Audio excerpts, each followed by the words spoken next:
Hey everybody, welcome. Hey, welcome Sabuka. I don't think I've seen you before, so welcome to the stream. And hey Badman, welcome back. And hey vending machine, how's it going?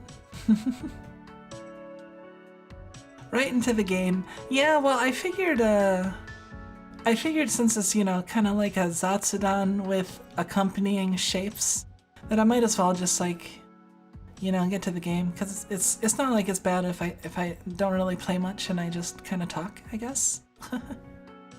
And also I don't know, like, you know, how lively it's gonna be tonight, so to keep it from being too, like, possibly awkward, and I don't feel like dealing with that right now. Yeah, things have been going, could be better, to be honest.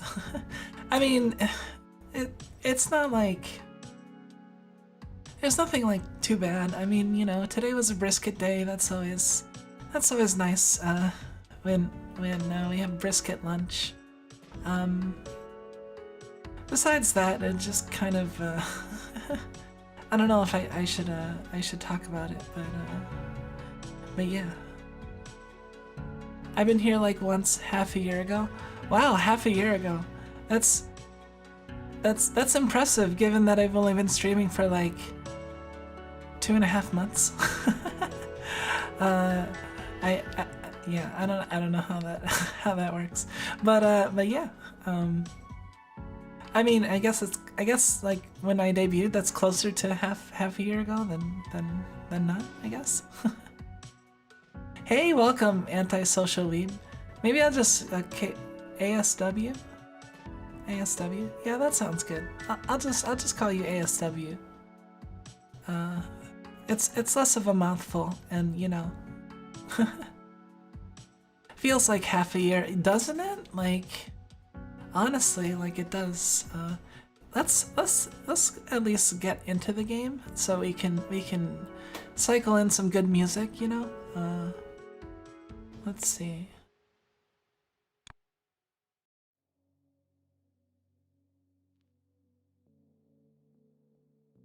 All right, I heard you can zoom out farther now. It looks like you can. Yeah. That's our current base right there. We can, yeah, we weren't able to zoom out and see like the whole thing, but now it's pretty much fits in the whole thing. It's kind of cool.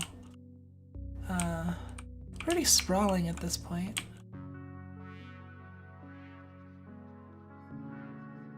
And honestly, like starting the game and just chatting is good because, you know, we're just accumulating shapes because we're just gonna need like more and more of these. So like, you know, the fact that it's gradually accumulating is not a bad thing. While we just chat, if we're just sitting here, you know. Been a busy couple months then. Yeah, it's been pretty busy. I mean, I've been streaming like 5 days a week without interruption for like, what is this, like week 12, week 11? I forget exactly. It's been a while already. It's been fun, and I honestly I don't feel like it's been too much. I don't know. I mean, I don't feel like I'm like over exerting myself, at least as far as like the stream like amount goes. It's just, you know, everyone has their ups and downs, you know, and looks like there's more points of interest on the map.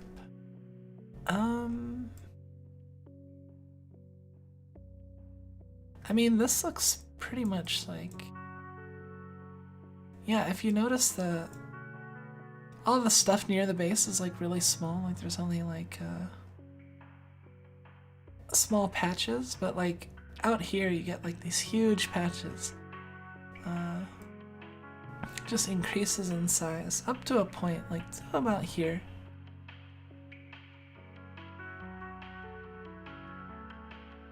Nice and simple stream is good for you every once in a while. Yeah, yeah, that's what I thought. Like, I honestly, like, I was thinking about Tainted Grail, and honestly, I do like want to play like Tainted Grail, cause you know it's a fun game, and I definitely want to play like a lot more of it, but like it's also kind of dark and like I don't know, I didn't really feel like, I guess, expending the mental energy in order to play a game like that on stream, I guess. You know, I mean, we'll probably be playing it next week, so it's probably not a big deal. But I haven't decided if I'm gonna play some on my own. I might just practice the summoner a little bit, cause I don't think I wanna beat the game and not have my first time beating like the true boss on stream, you know. It'd be nice if I did that on stream. So I think I'm gonna at least not do that, but I might still play a little bit and like practice and maybe just, you know, farm a little bit of resources without like advancing the story, like, you know, because you know these sorts of games you kind of have to play them a lot. Like I could dedicate like all my stream time to it, and it would still take me a while to get through the game, right? Shapes is good for relaxing, and the music helps with it pretty well. It's really chill. Yeah, it is. I really like the Shapes IO music. Like honestly, honestly, like if I don't like put down a single machine, and we just spend the whole time just kind of panning around the map and listening to music. I mean, that's probably fine too, honestly. I just really like. I was gonna just do a Zatsudan, but I'm like, well, what if it's like not really lively or not many people show up? You know, I mean, you know, things happen, right? And yeah, so I figured like having shapes as a backup is nice because, you know, like worst case scenario, I can just kind of mess around with shapes. but it's also perfectly fine too if I just stop talking, stop messing around with this and just let it run while I just, you know, chat. Like it's you're always being productive in a way because yeah, we're still like, look, we've accumulated like 10k shapes since we started talking.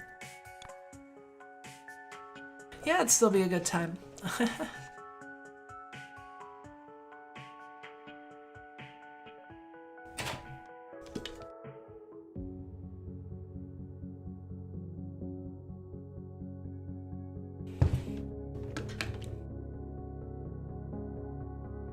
Yeah, I got some ramen. It has really good broth, but it's kind of spicy, so I have to be careful when I speak, like right after drinking some. Yeah.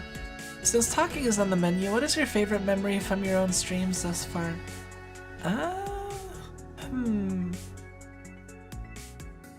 I mean, honestly, the Yakuman I got is pretty good. I'm like almost done with the clip that I'm making. I pretty much have all the information, like, or not information. I have all the parts like of the actual. I have it all cut together. I just need to put subtitles basically. Like I want to put subtitles. I also need to. I've never really done much subtitling before, so it's still like. Still trying to figure it out and make sure it's not like terrible.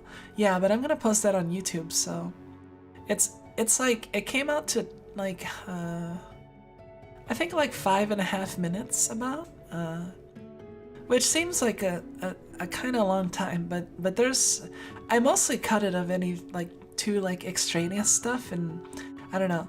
I might still want to like add some slight transitions between some of the cuts, you know.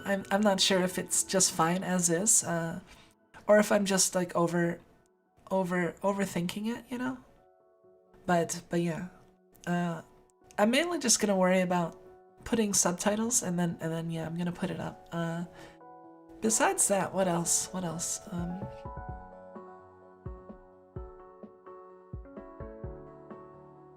I don't know. The honestly just the memories of like earlier Zatsudans with shapes. Like what we've had 2 shapes Zatsudans and then one just straight up Zatsudan.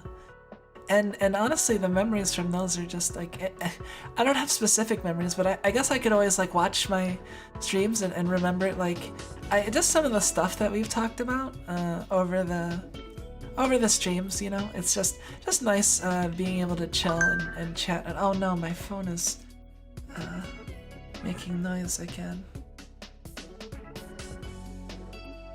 We're scuffed.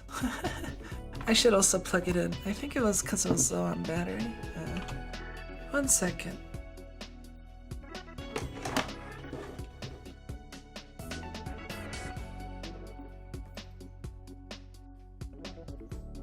That's a really good build up to it too. You really talk about a rare hand you wish to get and you just get it. Yeah, I mean, you know, it just so happened I was talking about how I really wanted my first Yakuman just earlier in the stream. I didn't even have to cut that from like other mahjong streams. I think it was from the same stream, and yeah. Like there's like, yeah, earlier in the stream, like I was talking about how like, oh man, it'd be nice if I got my first Yakuman and stuff like that, and explained what a Yakuman is, and then like later I actually get one. It's pretty great, all things considered, you know. I think it'll turn out to be a decent clip in the end. Like, I mean, I guess it's like basically cornering the market in terms of like VTuber Yakuman clips. I mean, I'm sure there's people that are just like, oh man, I want to see like somebody get a Yakuman. I wonder if a VTuber's got a Yakuman, you know? And hey, maybe I'll get some people interested in my stuff that way. Who knows? That'd be nice. Even if you don't remember anything specifically, as long as you remember having a good time, it's all good. Yeah, I mean, yeah, definitely. And you know, the stream records are there, so which is a nice feeling, you know. And I've also like saved and backed up the streams from on like YouTube. They're not in the highest quality they can be in. They're in like, I think they're in like 720p, because they don't let you download 1080p unless like you cheat. But besides that, I'm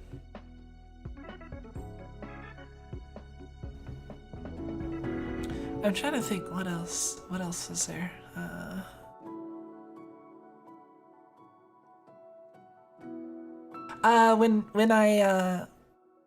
When I got to beat the heart in Slay the Spire, and I actually finally made it through after like that second or third stream we did, and that was pretty great.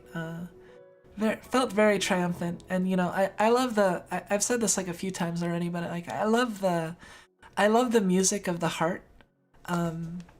So like the final boss in Slay the Spire, so I was pretty happy to get to it because I always like to jam out to it a little bit. What is it that we even have to do? I guess we can check that out. Oh yeah, we have to make the logo next. This is actually kind of a complicated shape because, yeah, it looks less complicated than it is.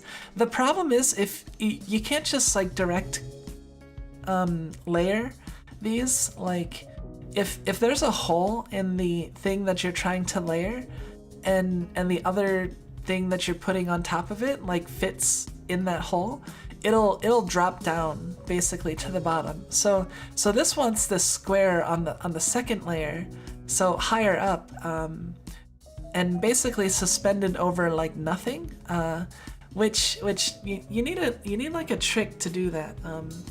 It requires some, I think it requires some cutting up shapes in such a way that it's like, yeah, it's a little weird. I was messing around with it. I think last stream I was just experimenting with how the stacking works, and I think I figured out how to do this, but it's gonna be a little complicated. As a gamer online and offline, what do you think your biggest gaming success is? Oh.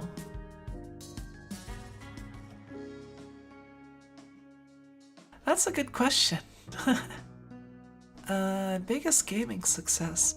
Well, I'll always remember the time I got second at the PTQ and like just narrowly lost I guess that's not a success. It is a success that, I mean, it's the best I've ever done in like a real serious Magic tournament, right? When I got second at a PTQ and I was just like, first place was a plane ticket to like Europe, and I got second place. So it was a little sad, but you know, it was fun. It was well fun. It was very exciting too, getting to that point. For me, it's when I rose up like a true gamer. What is it? Biggest gaming success.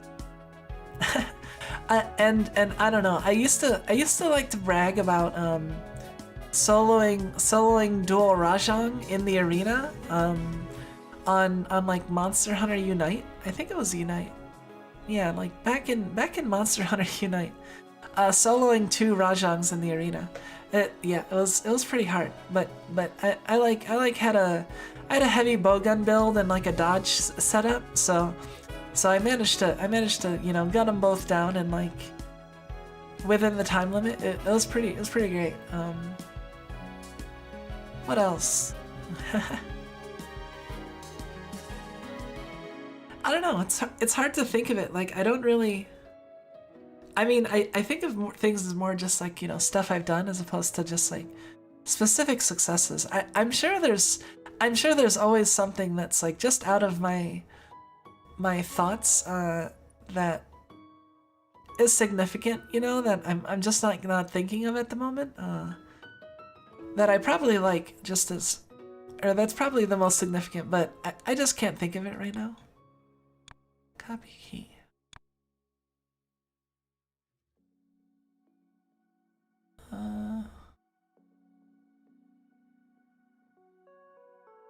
How are we gonna do this?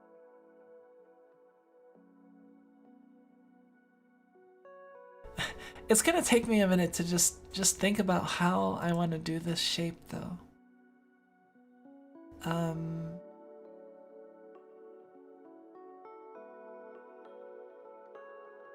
So if we put,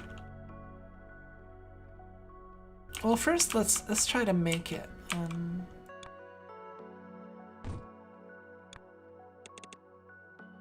So if we got the squares and then we cut them in half.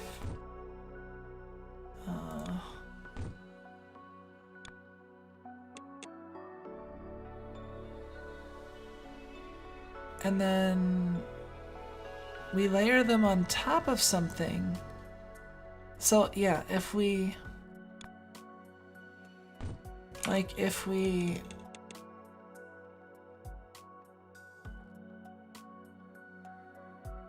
we're gonna need to cut this in half too.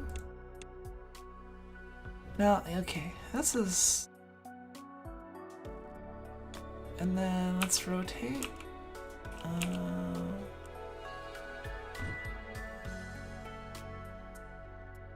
Wait.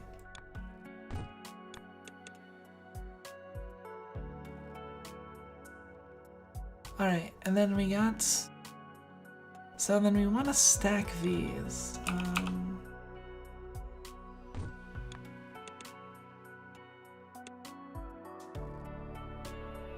All right, see, we got this. Wait. Wait, no, if we cut this, then it just becomes a normal square again. Crap. Man, it's probably gonna take me a bit, so that's good. If there's any lulls in the conversation, I can just sort of try to puzzle out this thing. Mine was full clearing Kingdom Hearts 1. I've not beaten any of the other Kingdom Hearts games that came out from that point on. Full clearing Kingdom Hearts 1. Oh, you know, see, that's the thing. Like, I don't have like a single game that I've, you know, honestly, like beating La Mulana 1 and 2, like just those games are hard as hell. Really difficult Metroidvania and a lot of puzzles. So it felt very satisfying to like beat that game. Beat those games. I've only really played World, but soloing some monsters sounds insane. Yeah, it's you know, and then 2 Rajongs in the arena. I don't think they were 2 at the same time. I think they were like, I think if you killed the first one in enough time, the second one wouldn't like spawn yet until you killed the first one. But yeah, so it was like one after the other, I think, but as opposed to 2 at the one. That'd be pretty difficult. To solo like multiple in the same room at the same time. Since you mentioned Monster Hunter, what is your favorite weapon in the series or to use in a specific game? I would have to say Gunlance. Probably is like my go-to favorite. I just really like the kind of like romantic sort of the Japanese style, like yeah, it's just very like it's, I guess you could say it's like an epic weapon, just because, you know, you can shoot and stab and a big fuck off cannon. And it's also just fun. Like I like the whole mixing shots and stabs and also just, you know, I don't know. It's always felt fairly satisfying, and they've changed it up a fair bit in various iterations. So I'm curious to see how it is in Rise. Yeah, I still have to play Rise. It's kind of sad that it's not out on PC yet. Although it's not sad at the same time because I need to upgrade my computer to play it. Definitely. I mean, if I'm struggling with like Teardown, yeah. Oh, this track is awesome. Yeah, right. I'm gonna be eating a little bit, so don't mind me. This is not a mukbang, but. Same, only play World, watch a friend stream. Other versions though, seems like you need to sink a lot of hours into the MH series of games. Or can. Yeah, yeah, you can definitely, like, man, Monster Hunter might be like the series I've spent the most, like, gaming hours on, in total, cause I've played like Unite, 4U, Gen, Try, World, Iceborne. So I've been around, and oh, and Freedom 2. Like Freedom 2 was like the first one I started on. So yeah, that's a lot of Monster Hunters, and a lot of hours. I got into the series like back in undergrad, like back in the early back in like the mid-late 2000s. I think was that? Yeah, like mid-late 2000s when I was still an undergrad.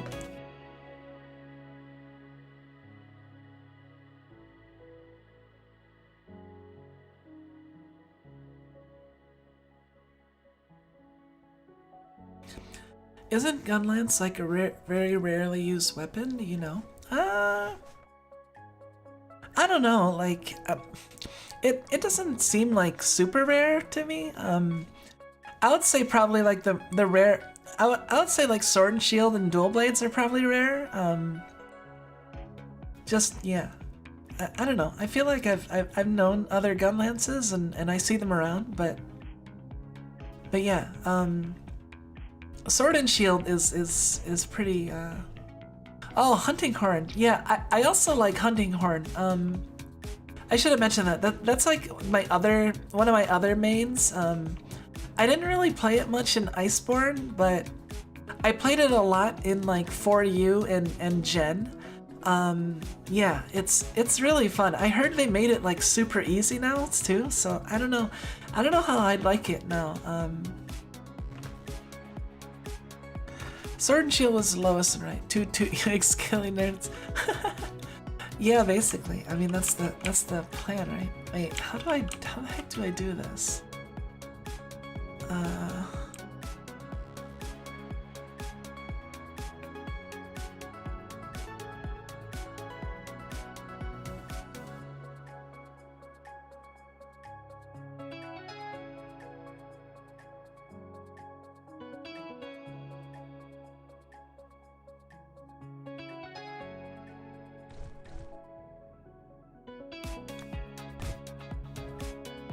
Alright, so we've got a...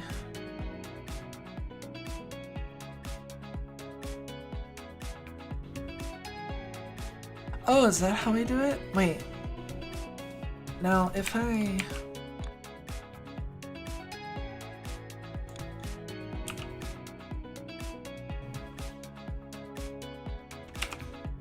like this? Like that?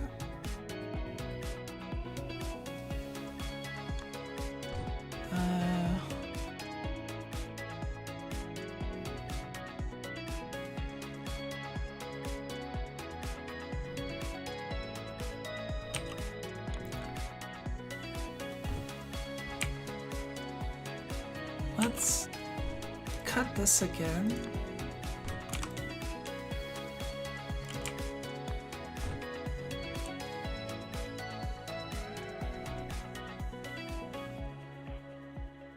Man, I'm confusing myself now.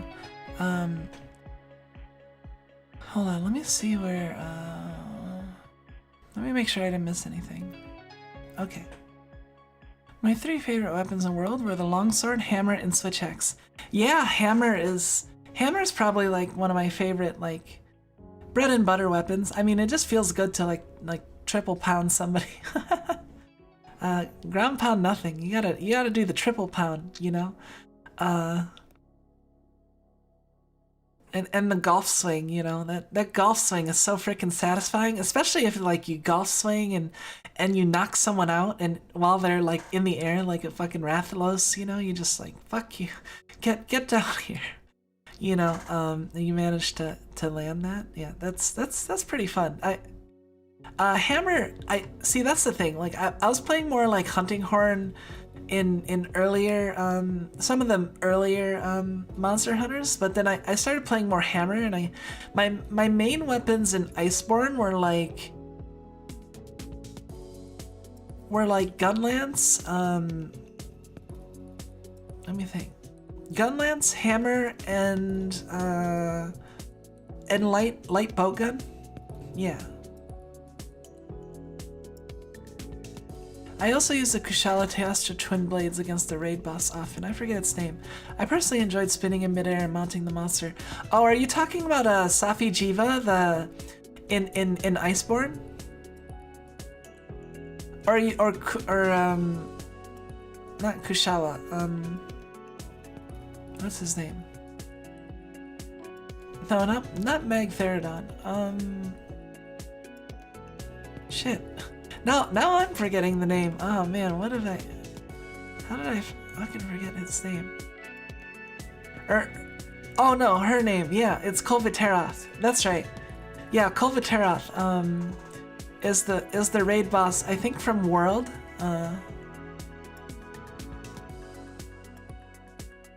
Hammer was nice for Kolviteroth. Could chunk armor with the spin to win move.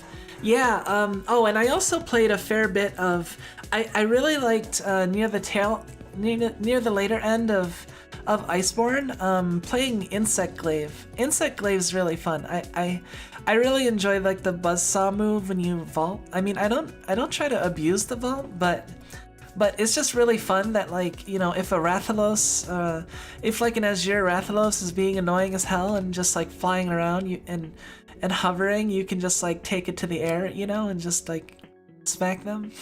It feels great. And then also, like, if the monster is like over there, like, I mean, running to the monster is okay, but like, you know, using your pole to vault at the monster and then like do like a spinny attack, like that's just so much fun.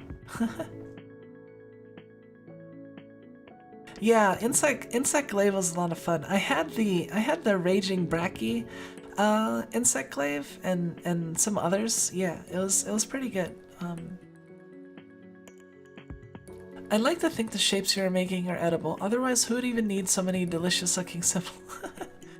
I mean, yeah, they could be edible, or maybe they could be like, I don't know. What if they were like currency, or maybe like elements, resources? I don't know. It could be a lot of things. Either that or the heavy bowgun, which I nearly forgot that I also liked. Yeah, I liked the heavy bowgun like more in earlier Mon Hunts, but yeah, I did try to. I've tried to play like every weapon at least a little bit, you know.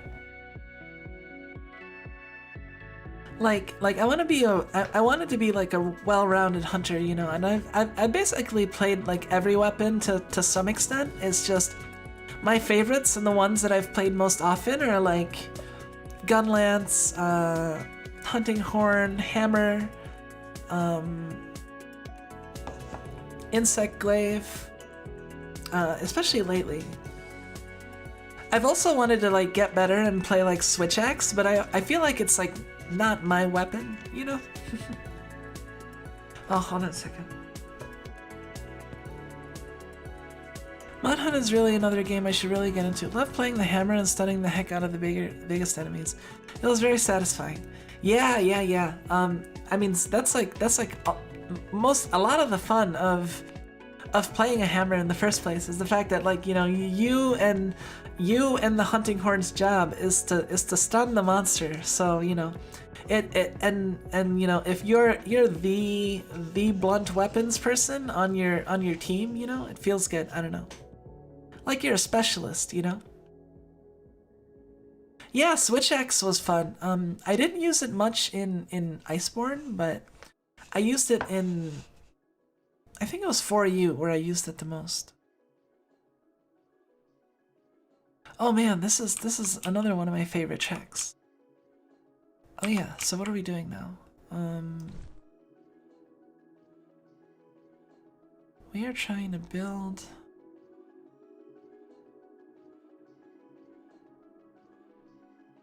Oh, okay. So we need...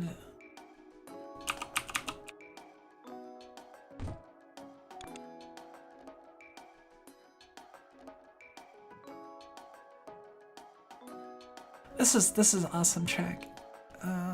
Alright, we need this.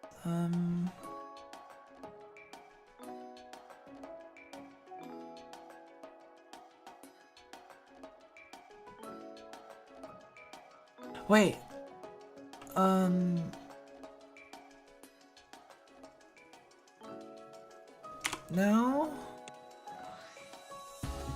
Now I can fuse these, right?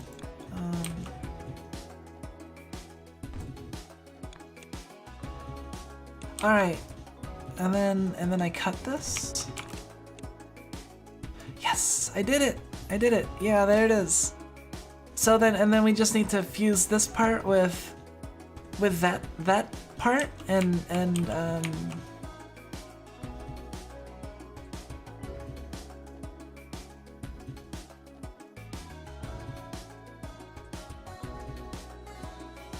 wait, how the heck did I even do that?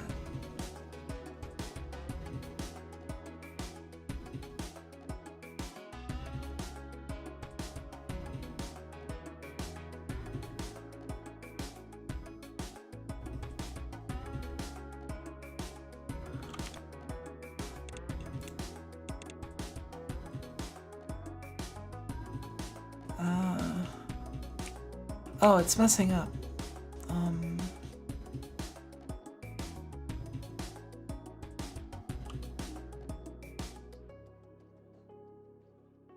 Oh, it's because of this.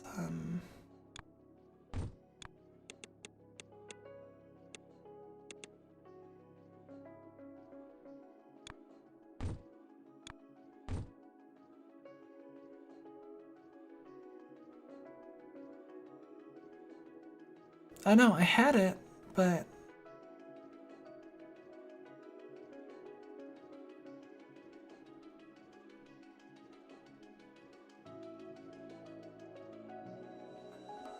No, we need to...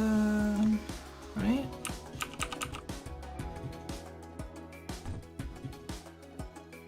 No, that's the wrong way. I will figure this out.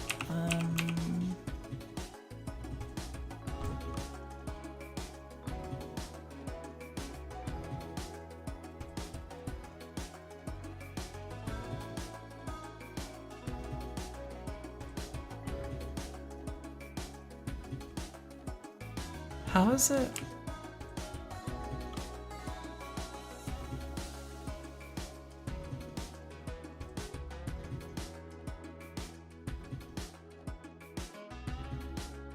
Oh man, I'm...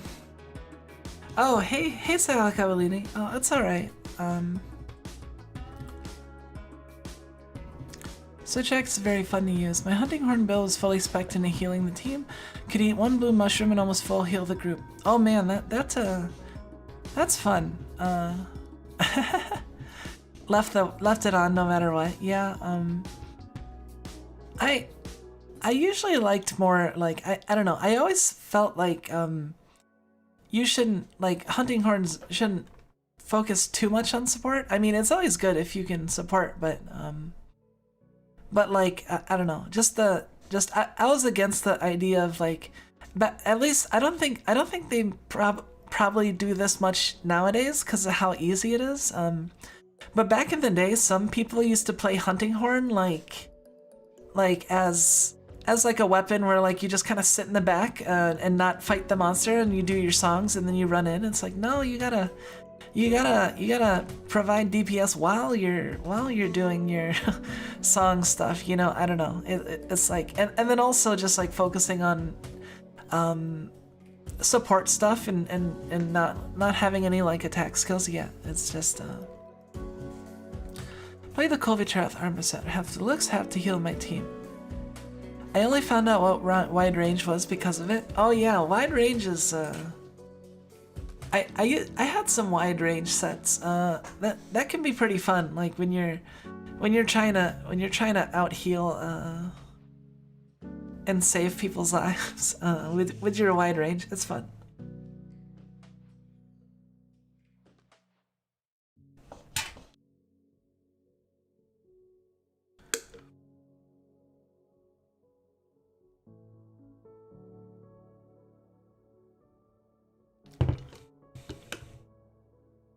I think I had a Wiggler head for at least like part of it. Although like not mostly to just mess around. Man, I need to figure that. I need to figure out why I had it and then I lost it.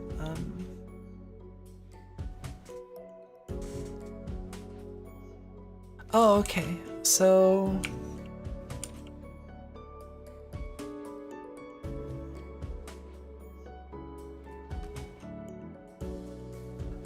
So basically, I need to stack something.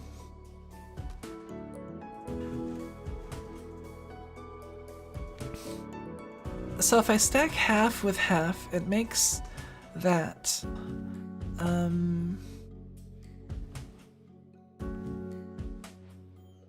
Oh, you know what? Wait.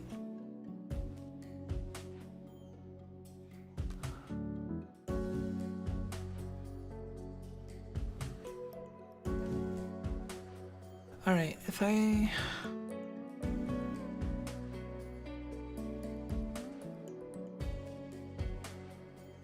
It's easy to chain attacks though that I've never bought them on damage. Couldn't match the switch X's of course, but still adequate. Had wide range for Speed Eater. Couldn't heal my allies at the same speed as myself, but I could at least ensure I'd heal them without getting interrupted.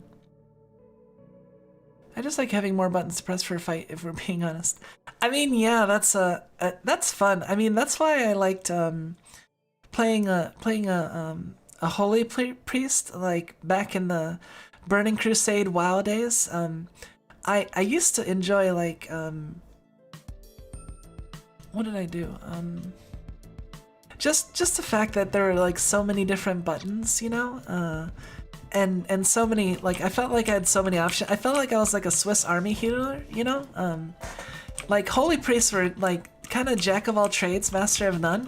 Well, except for a while they were kind of like the raid healing masters when Circle of Healing was overpowered. That eventually got nerfed, but before that, like holy priests were really awesome raid healers.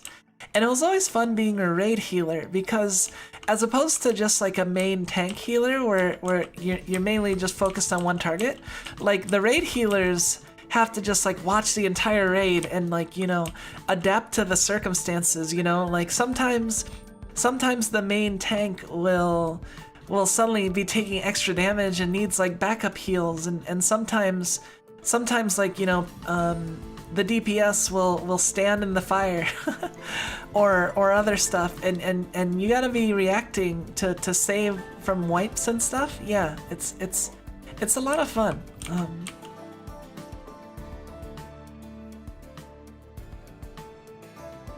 All right, so we put those there.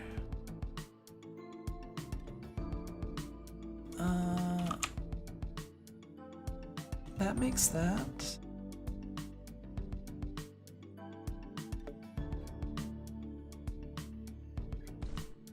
Alright, I can... We need to make a shape before that. Let's get the 4 cutter.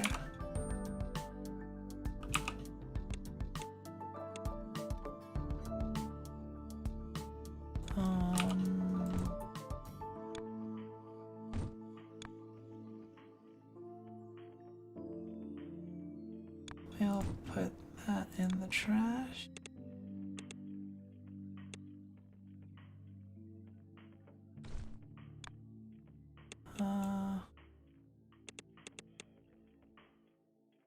All right, we got a 3/4 shape. None of these are missing a shape, right? No.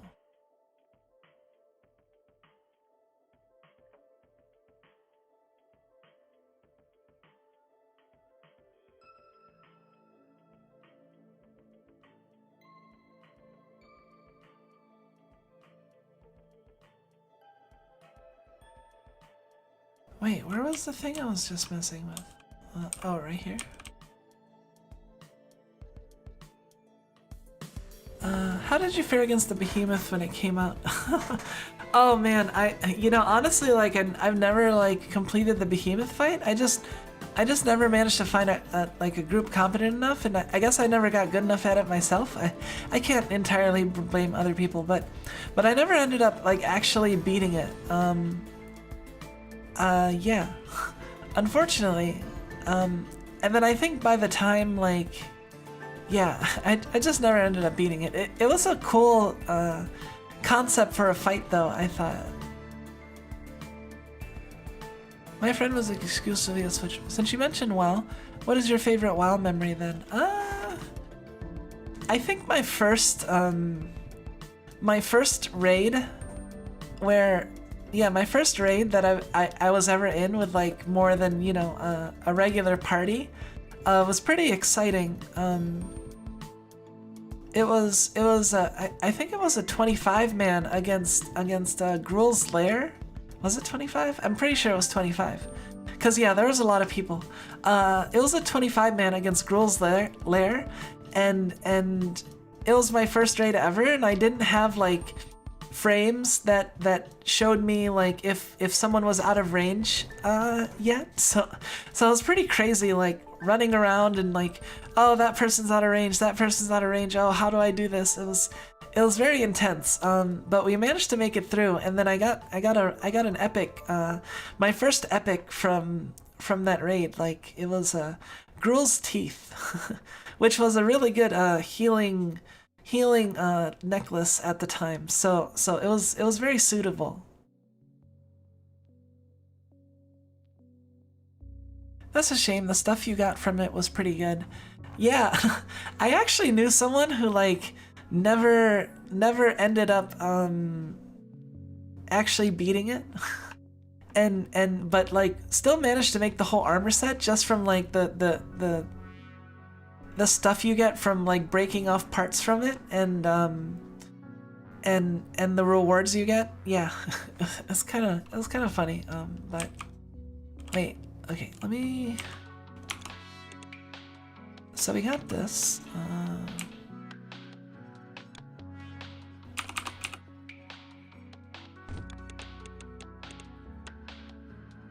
Like that? Alright, and then we don't need this rotator.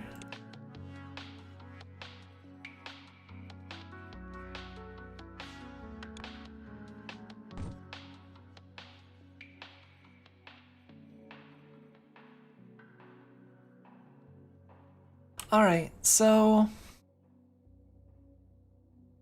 we just basically need to like suspend something over the empty spot, and then if we cut this, yeah, it's kind of like how you'd imagine, like if you have a hole, right, and it's like, and you lay this piece so that part of it is on one of the things, and then the other part is attached to this, so it's on the same level, and then when you cut it again, it, like, as you can see on the right, it attaches to the upper piece, so it's still a, yeah, like it's still attached, and the piece is still below, so yeah, that's how you get away with it.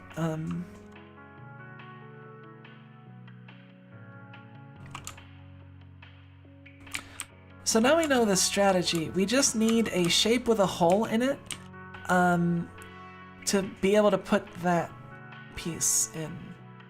Actually, if we can find if we can find a shape that has like three quarters of this,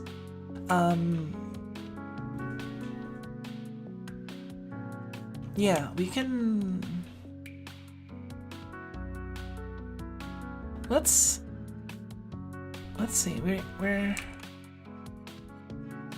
got blueprints from the from the west, and we got those parts from the south. Let's look north.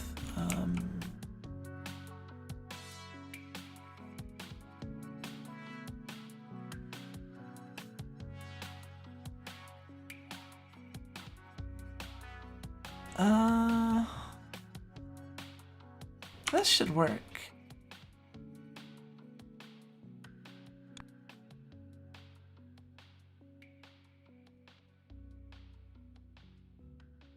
Like,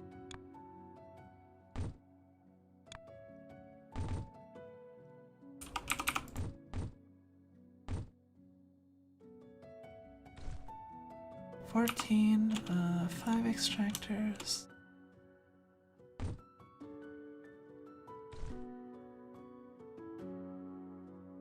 These factory workers never get a day off from holidays. I don't know. I always thought that it was kind of like laws of nature, you know. It's not so much a working, like it's kind of like electrons, or I don't know.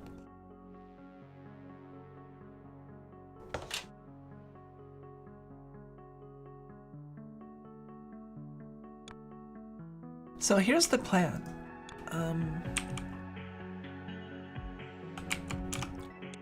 We're gonna get this shape. We're gonna cut it in 4.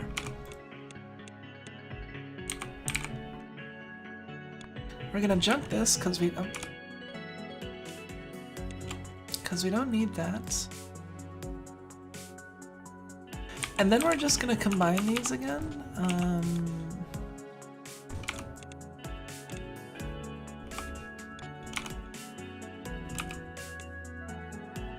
And there, we got the shape. Well, actually,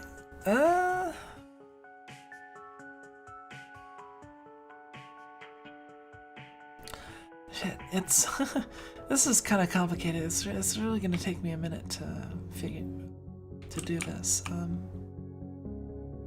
Hello, Kumiko. Hey, welcome, Michael. How's it going? Yeah, we're just doing some shapes here and chatting. We haven't really. I've been mostly just trying to think about how to do this logo shape we got.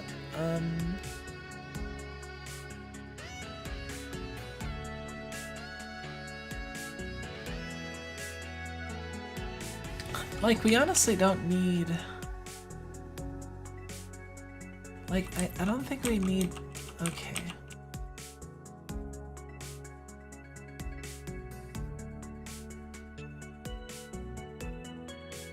So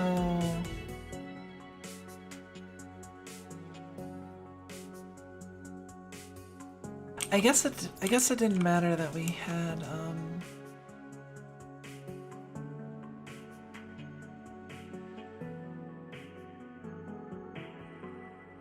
all right, and we need these.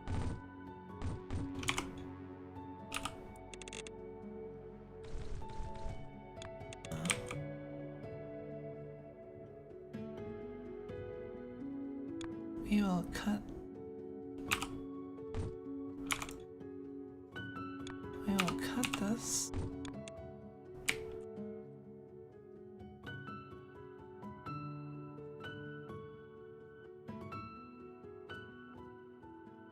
I guess that doesn't matter.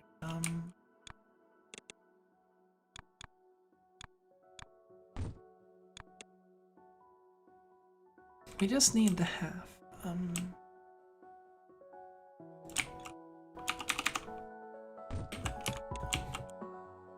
After I figure this out, the trick is gonna be to make it look neat.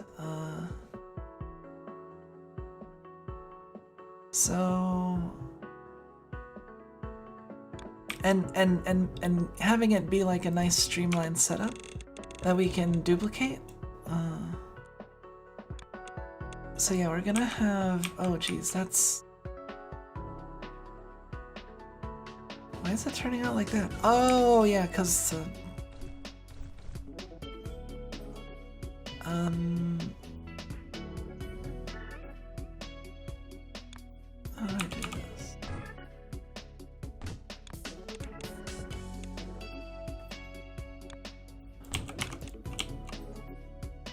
There it is.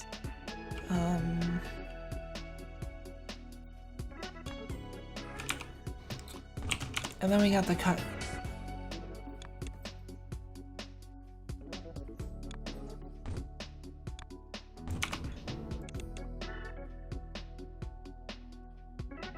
Alright, I think at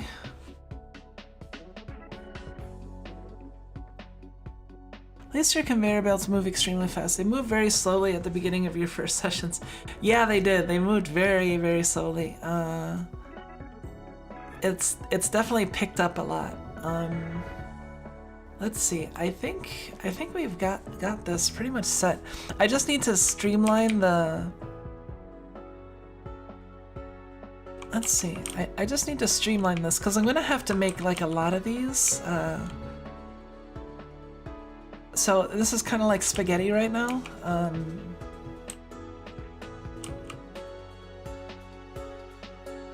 So I need this, and then I need to combine this with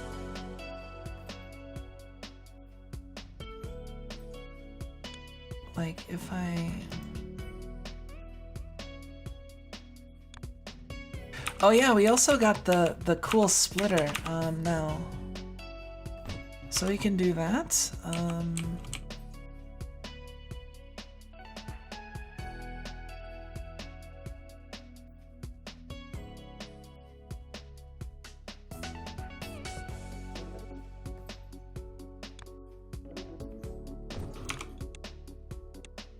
And then we can cut it like that.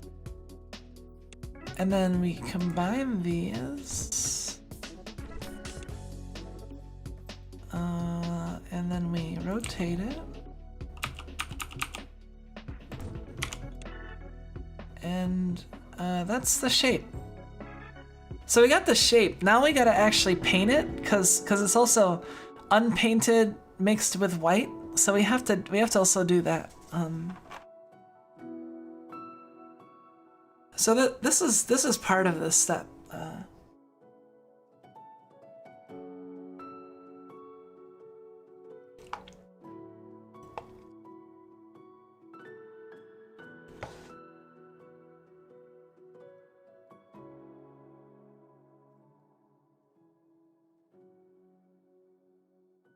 Wow, this is spaghetti though.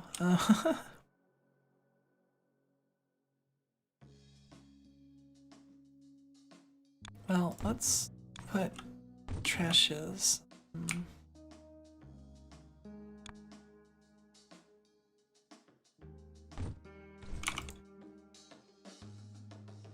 We'll start to store those shapes.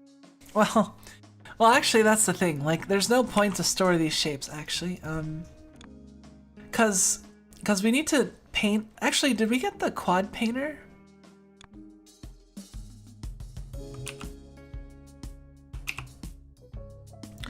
Or do we get that with the next iteration? Wires and quad painter. Okay. So we're gonna have to figure this out without the quad painter. Can you turn into ramen? I'm eating ramen right now. It's very tasty. I almost said Mike's Hard Ramen. That would be, oh man, Mike's Hard Ramen. Mike's Mighty Good Craft Ramen and Mike's Hard Lemonade should do a collab. Make Mike's Hard Ramen. Mike's Mighty Good Hard Ramen. Yeah, anyway. So we need to color these the correct color. So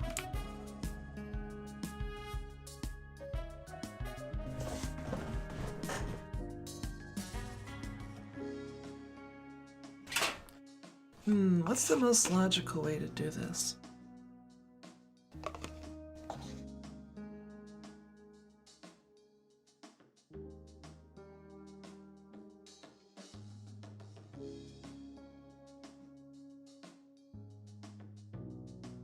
It might be hell to find a regular circle, but let's try to find a circle. Hey, there's a circle.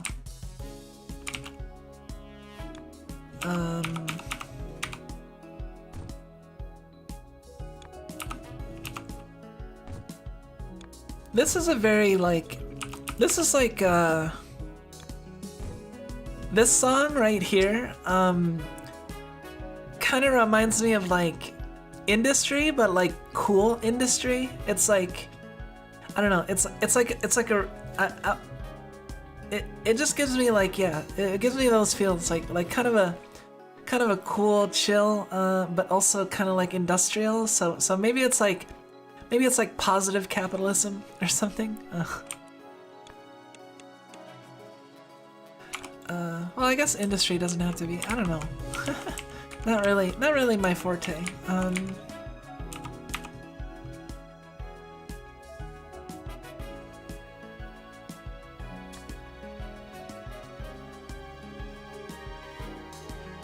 All right, so what we're gonna do is basically we're gonna cut.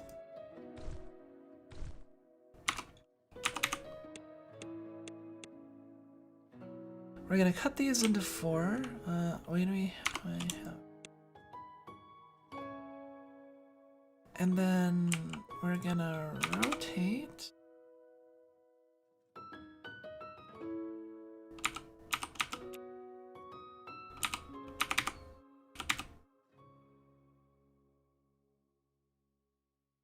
Like that.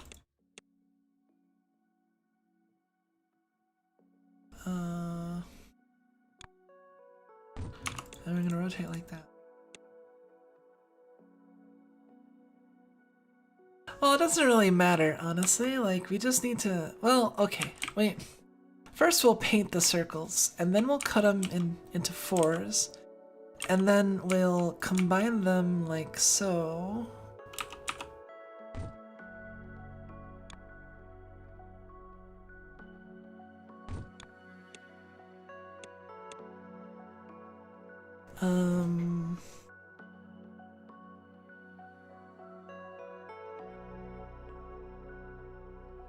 Or do we need... Oh, gee, this is gonna be... I don't like that I imagine that flavor. I really don't. Oh my god. I'm so sorry. I'm so sorry. that would be exceptionally gross. Definitely. Okay, so if we do this setup,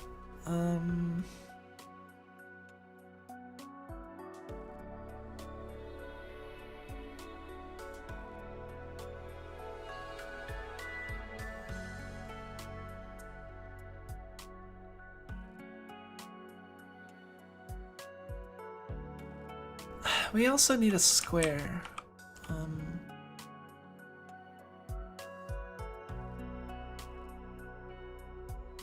Or 2 half squares would be fine, I guess.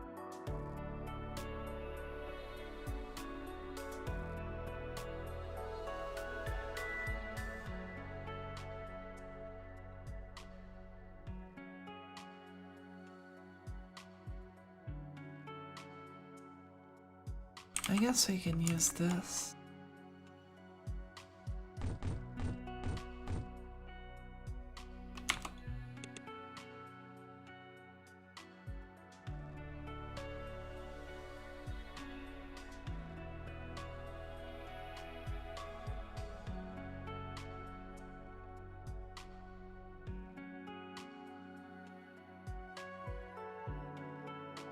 Kumiko, what types of ramen or brands do you recommend? You know, I don't actually know the brand, but well, I mean, in terms of just like regular cup ramen, I guess this Mike's Mighty good stuff. I mean, it's not like super cheap, but it's not as like quite as like calorie intensive, and the broth is good. I don't know, it has good stats. But like in terms of just like flavor and overall, For stovetop, I would go like with Shin ramen or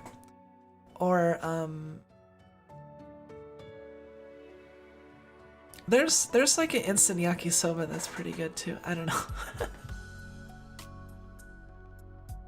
You could do the ghetto version of that yourself if you really want to. Oh, yeah.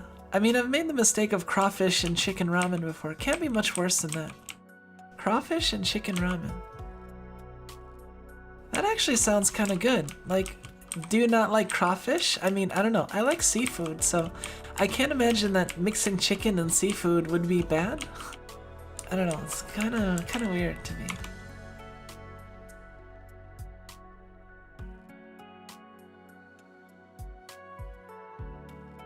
Well, we just need a bunch of squares.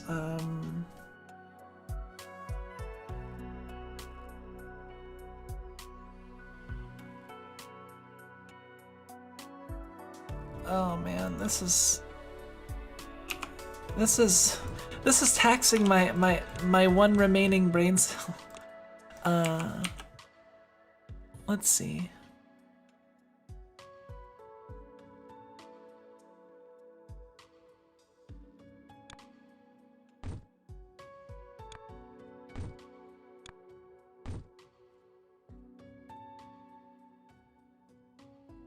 So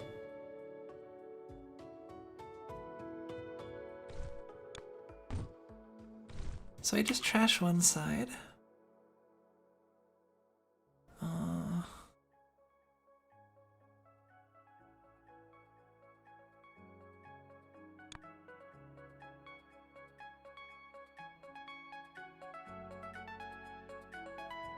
All right.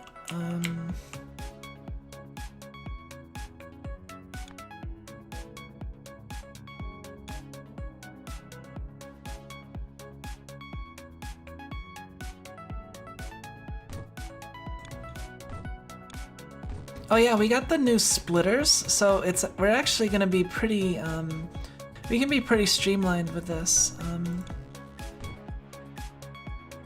Since we can do this now, I think.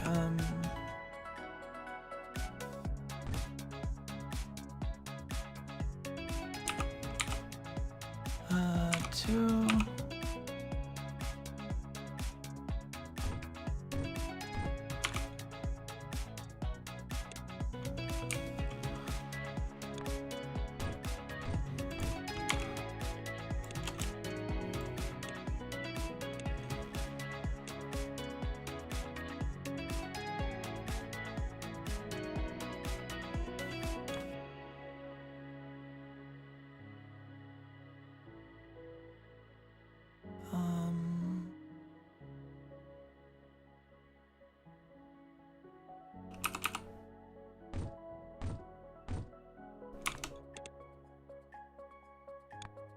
And then we put that.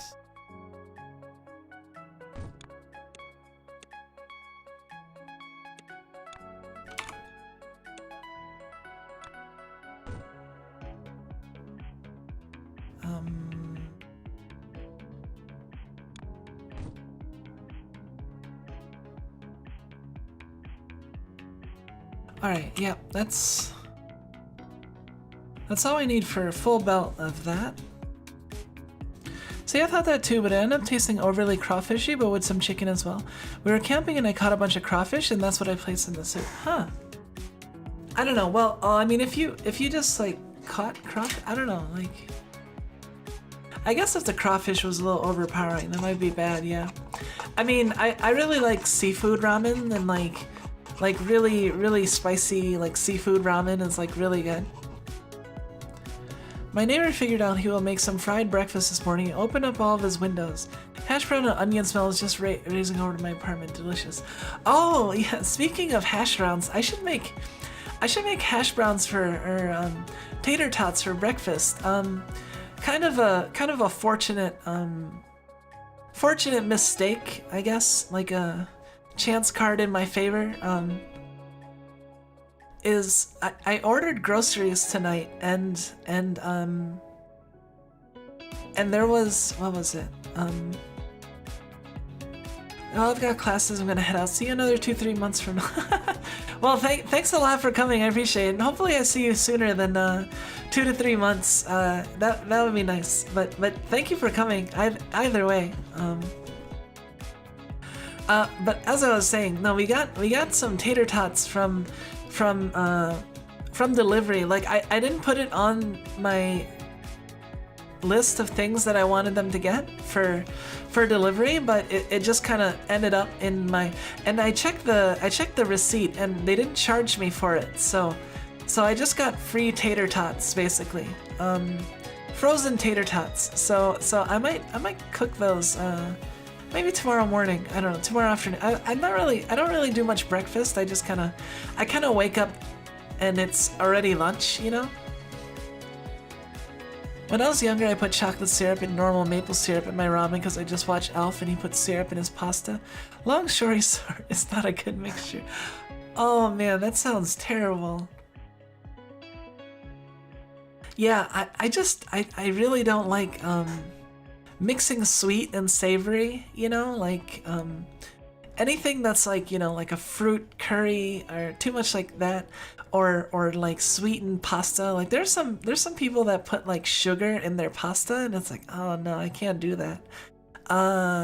The closest I'll get to like having a little bit of sweet is like some mirin, I guess, for like making oyakudon or other stuff. Man, I remember Elf. I never actually watched Elf. I know it was a huge meme with a lot of people, but I never like watched it myself.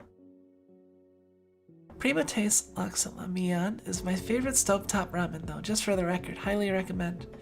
Oh, I like the Ibumi brand stuff, like those, you know your ramen is good shit when like there are 4 packets you have to mix together in order to make the ramen.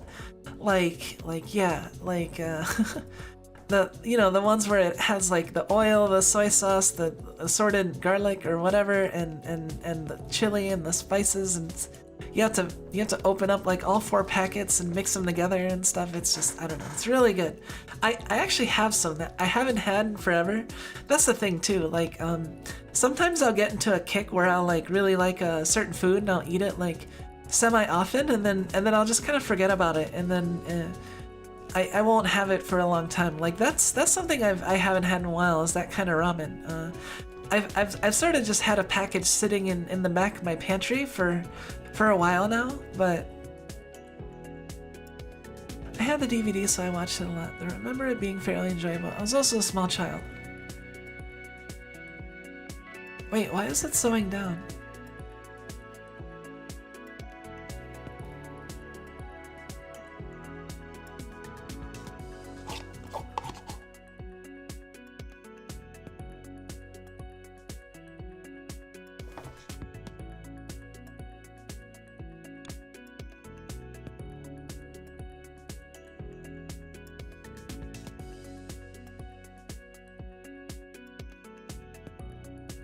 Was this kind of 3.5?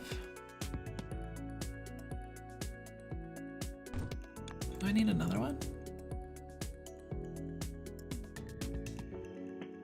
No, that one's... Why is it down to 10.5? Oh.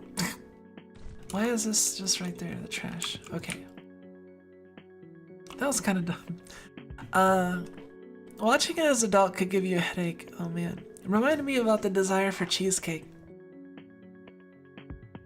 Oh man, I just saw them make like a really good cheesecake on Struggle Meals. I don't really have sweets very often, but I do like stuff like cheesecake and chocolate. I like chocolate and strawberry related stuff.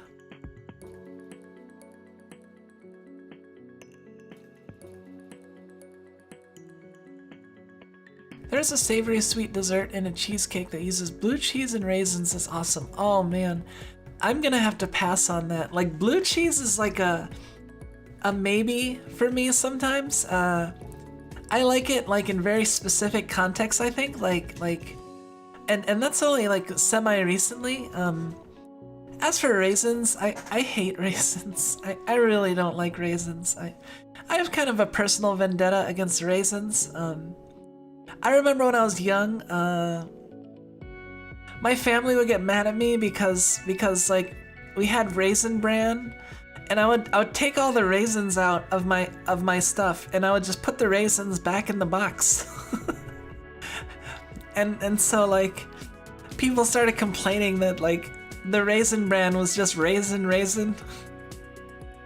Yeah, hey Rock Lad, welcome.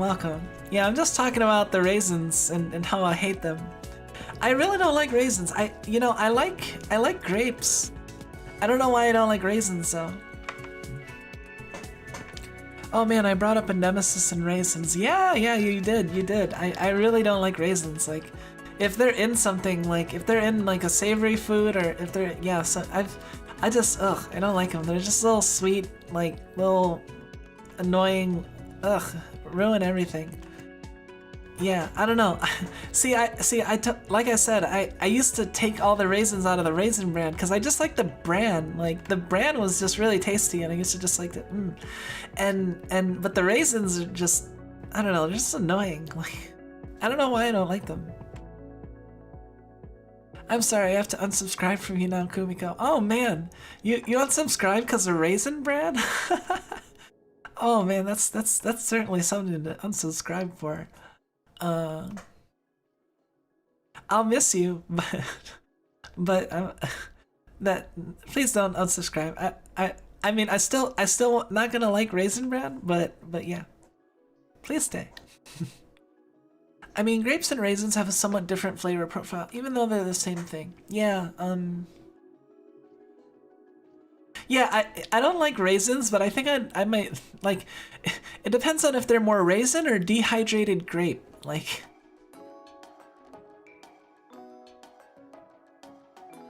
well, are raisins dehydrated grapes, or I don't know. Like, I like dried foods, like dried mango is good, and I don't know, like certain stuff like that. Anyway, what do we got here? Let me just try to figure out what I'm doing before I forget.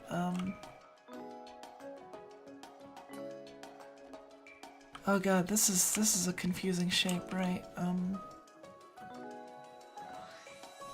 Well, that's fine. We got this. Let's copy this. Copy.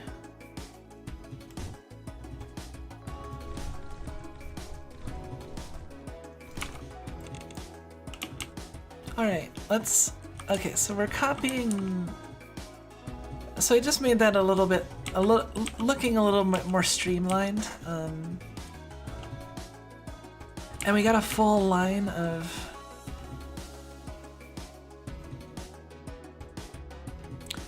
You've twisted my arm, I won't. I will tolerate our difference in taste.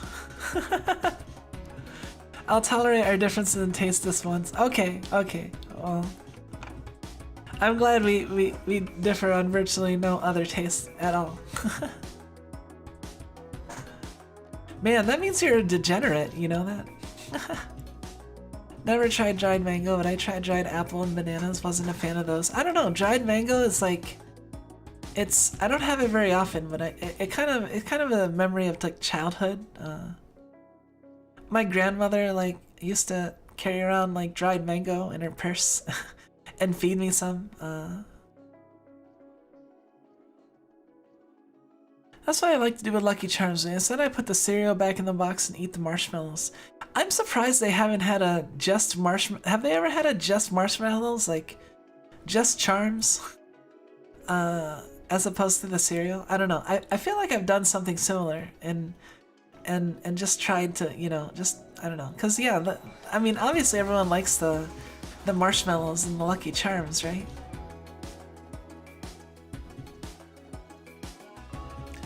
I just remember that one of my mango trees got blown down in a hurricane from a few weeks ago. I missed climbing it. Oh no! Oh, that sucks. Mango trees. Oh man.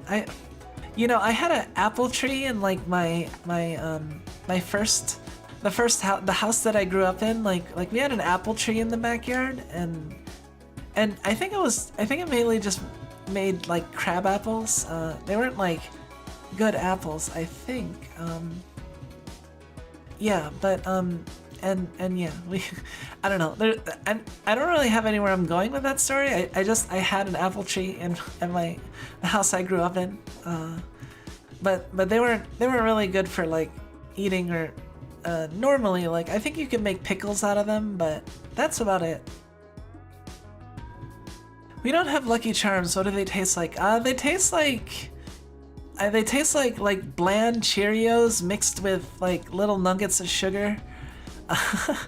That are kind of like hard and not like soup, like kind of like firm, you know, like little shriveled up marshmallows, you know, that are like more solid, almost like astronaut ice cream. I don't know.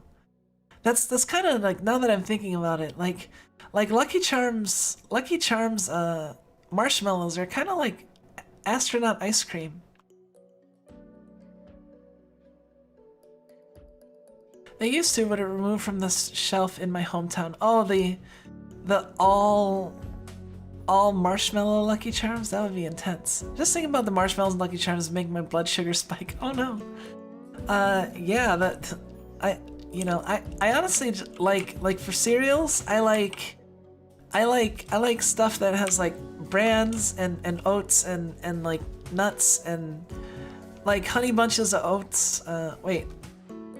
Yeah, I think that's it. And stuff like that. Like, I don't know. And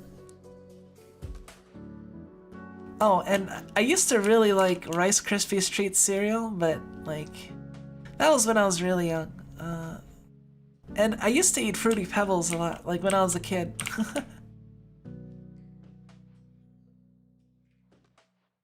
Do they still make Fruity Pebbles? I guess Flintstones is pretty antiquated at this point, huh?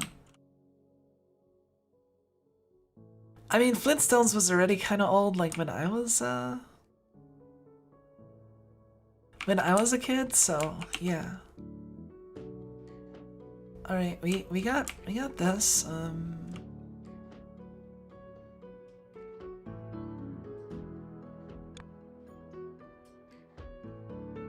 How much does this cut? 3.5.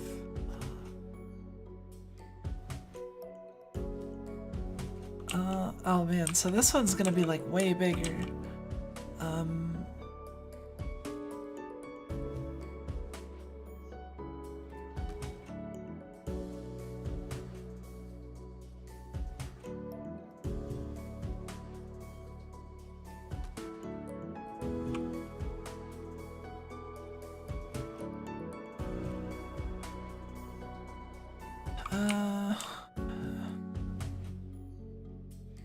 So it tastes like childhood. Yeah, tasting like childhood.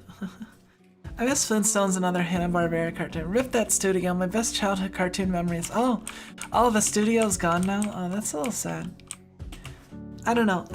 I grew up on like a lot of, yeah, Nickelodeon. Like 90s Nickelodeon is like my childhood.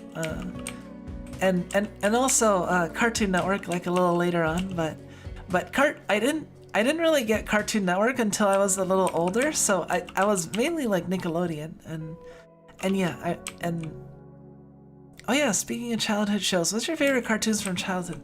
Mine's SWAT Cats. Oh man, SWAT Cats. Losing Hanna-Barbera was a catalyst that ultimately led to Ultra Instinct Shaggy. Oh man, that's profound. What's my favorite childhood cartoon? My favorites are probably like Freakazoid, Animaniacs, Thundercats, what else? I think I used to watch like Mighty Max and Johnny Quest too. I'm trying to think. Those were pretty good. And then what else? I know there's others, like Freakazoid and Animaniacs are the two that like just are like the standout. I mean, a lot of people liked those. And then I used to watch like a bunch of childhood like anime that was dubbed anime, like Samurai Pizza Cats and Sailor Moon. Like those are two of like my first, like Sailor Moon, Samurai Pizza Cats, and Pokemon. Yeah, like I guess that's something I can say that's kind of cool. Like, you know, that Zoomers don't have on me, I guess, in a way. That, like, you know, I was a kid in the target demographic when Pokemon first came out. So yeah, I don't know. Like I feel like that's kind of a cool thing, right? Like I remember running around like with playing Pokemon Blue and Red in. I feel like I remember playing them in high school, but that seems a little late. Or a little earlier, yeah. Oh, good picks. Both Animaniacs and Freakazoid were such smartly written cartoons that even appealed to adults. Yeah, I think that's why I like them, because, you know, they were just really good, and like the humor was kind of clever and it had a nice style to it, and I don't know. There's a lot of good stuff in there. It had a sort of like absurdism to it that I really liked. That was kind of self-aware at the same time. I need to figure this shape out.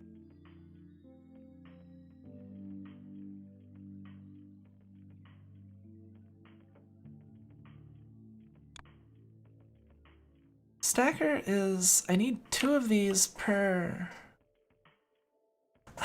See, the thing that's annoying about shapes is like you have to do like if you want to maximize your belts and have like full belts of stuff, you need to like do the math on your speed calculations and stuff. Like for example, my belt moves 14 items a second, and the cutter goes 3.5 items a second, which is a quarter of the full belt speed of 14. So if you want a full belt of the things that you're cutting, you need 4 cutters, and then you need to combine the outputs of the 4 cutters to make your full belt, which is basically what I'm doing here. See, like 14 is coming in, and then it's cut, and then it's combined back into basically 14.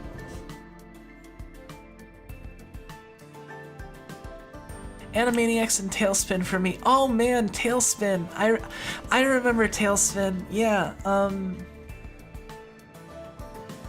Oh yeah, and not you mentioning Tailspin just made me think of like, yeah, Rescue Rangers and Darkwing Duck. Darkwing Duck was really good. I really like Darkwing Duck. What else? Oh man, I'd totally like have like a Darkwing Duck lunchbox if I could. I don't know. They probably make those. I can imagine. What else? Yeah, I'd have to take a look at like lists, because honestly, I'm forgetting like a lot of stuff. Because honestly, there was just a ton of stuff that I watched. Like I watched like all the shows on cartoons, like you know, Saturday morning cartoons. I was really a TV kid, because you know, internet wasn't really like a thing yet as much, and yeah, I eventually got a computer, but you know, very early days of internet. Back in AOL 3.0, 4.0, like you couldn't really get the media saturation that you can nowadays, you know. But like back in those days, yeah, like the cartoons were like so good. Kids Next Door. Oh yeah, Kids Next Door. I know Kids Next Door.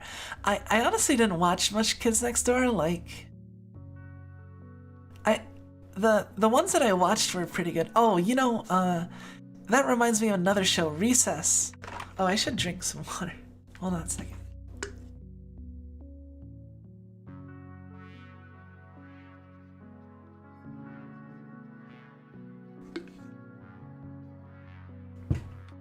Yeah, Recess is another really good cartoon. I think that was when I was a little bit older already, like when Recess came out. But that was a good one.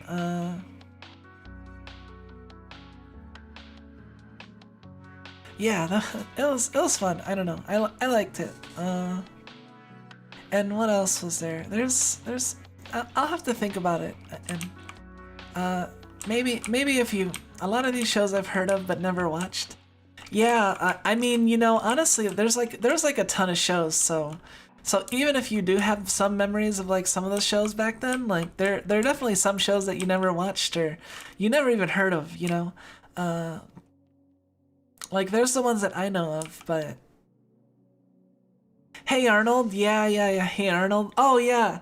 And I forgot all about like the Rugrats and Hey Arnold and Doug. I liked Doug and Rugrats and Rocco's Modern Life. Rocco's Modern Life was like one of my favorites.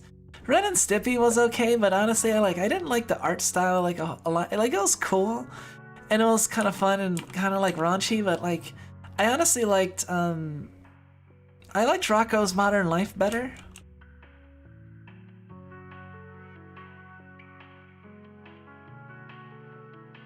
Reminder that the chipmunks from Alvin and the Chipmunks are just old dude talking really slowly sped up. Oh yeah, man. Well, I mean, there's a grunge album like they slowed down Alvin and the Chipmunks like albums and they sound like, oh man, just like the sludge metal, like it's so cool. I've listened to it before. It's kind of a downer, but it's also cool, so it's like I don't know. I'll just yeah, look that up, like Alvin and the Chipmunks like Sludge Fest or like slowed down albums. Like those are really funny.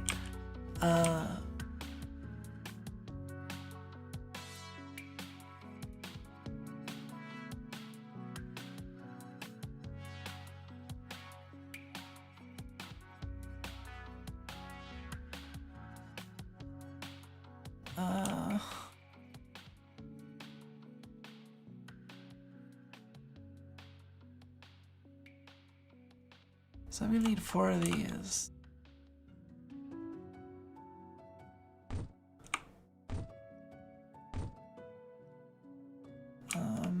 And then I'm gonna need... I'm really happy we have these splitters now. Like it's so useful because it just makes things a lot more.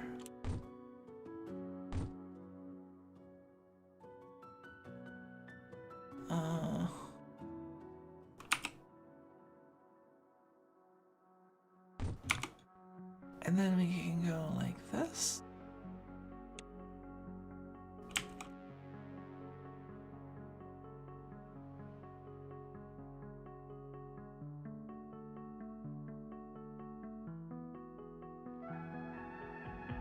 This is one too wide.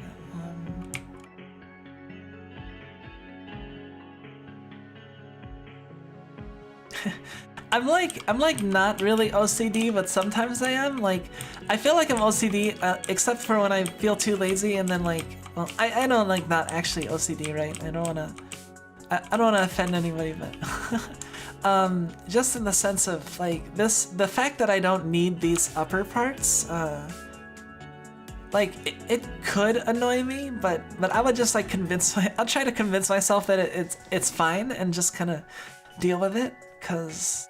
Yeah, let me just...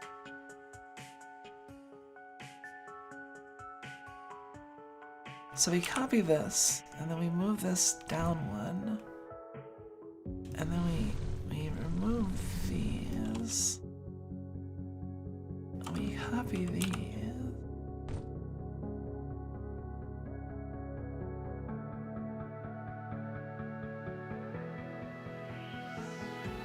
No wait, oh damn it! This isn't gonna be good enough. Cause one of these it outputs at 3.75, which is enough for 2.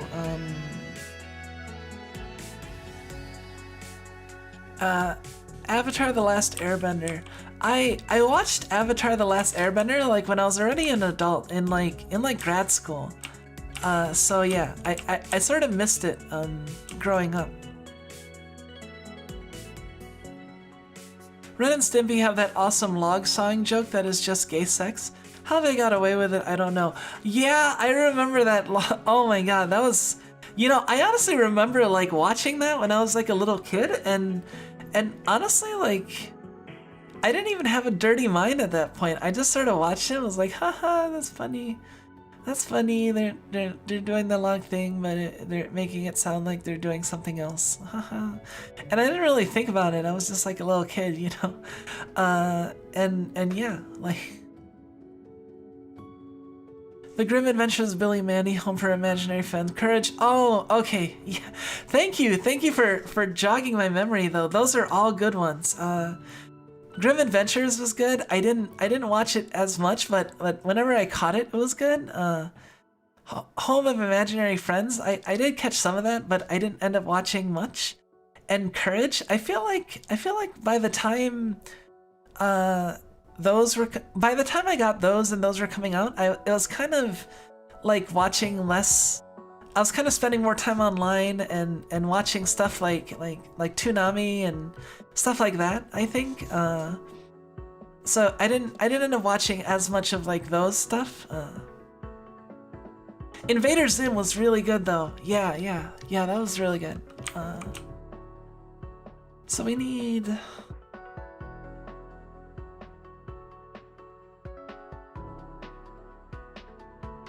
Oh, this is...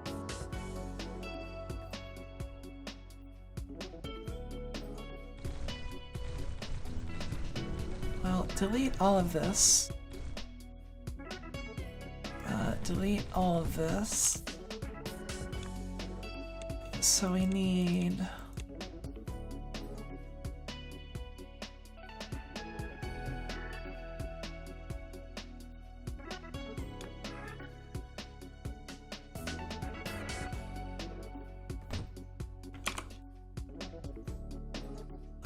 yeah.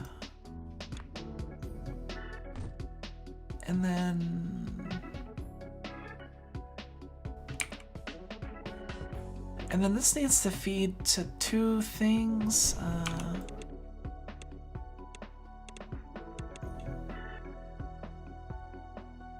This needs to feed to two splitters, so...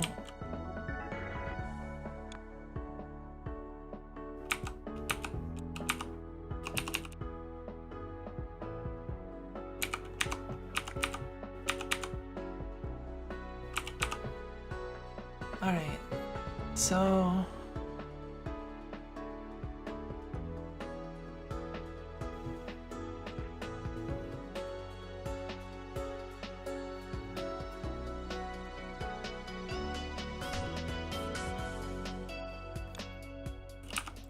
If we do that, and then we...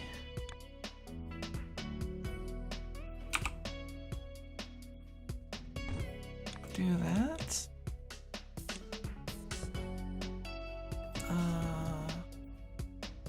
So that's going like this, and then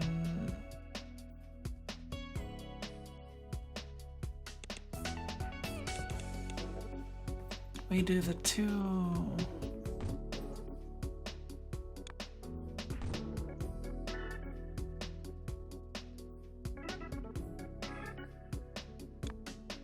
All right, I think I got this.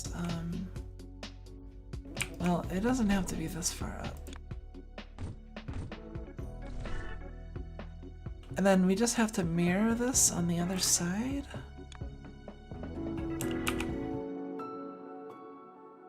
I also really like Transformers and Power Rangers. Oh yeah, like I mean if we're talking like just any show, then yeah, Power Rangers was...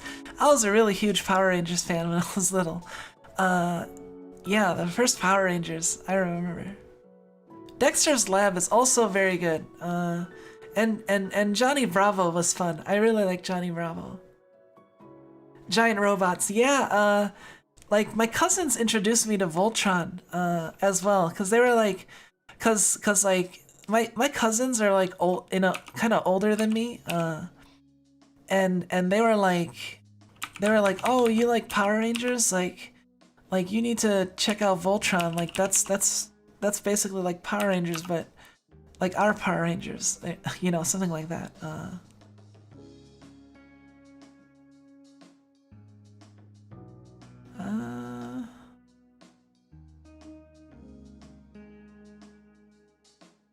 So we just want to copy this.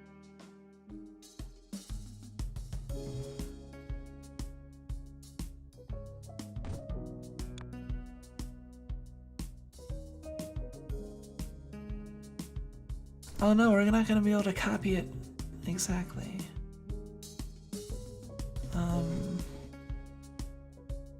Oh, this is going to be annoying.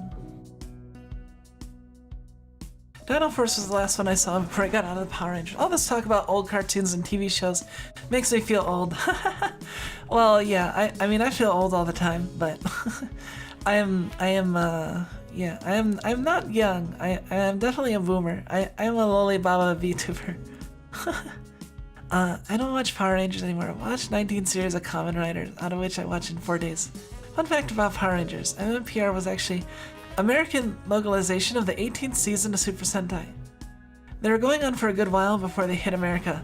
Oh yeah, I heard about that. I knew about that like later on, but where do we want to do from here?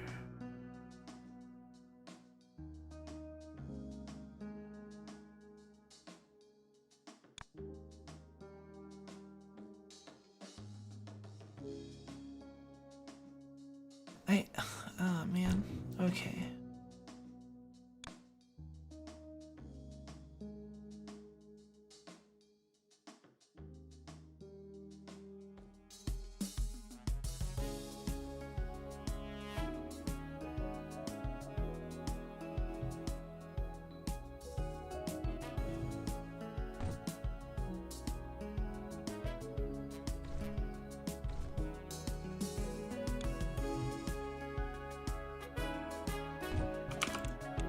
Alright, this is gonna be not as neat as I wanted it to be, but...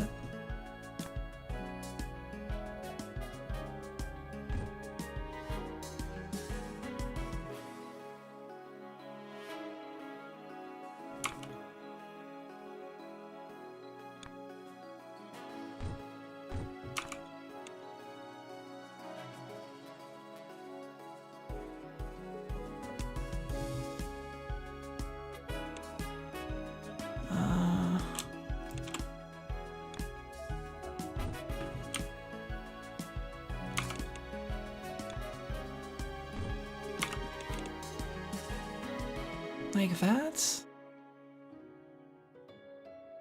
I guess let's just put these up here.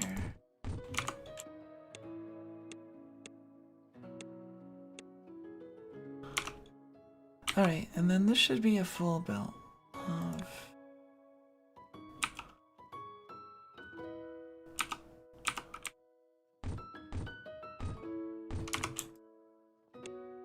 into...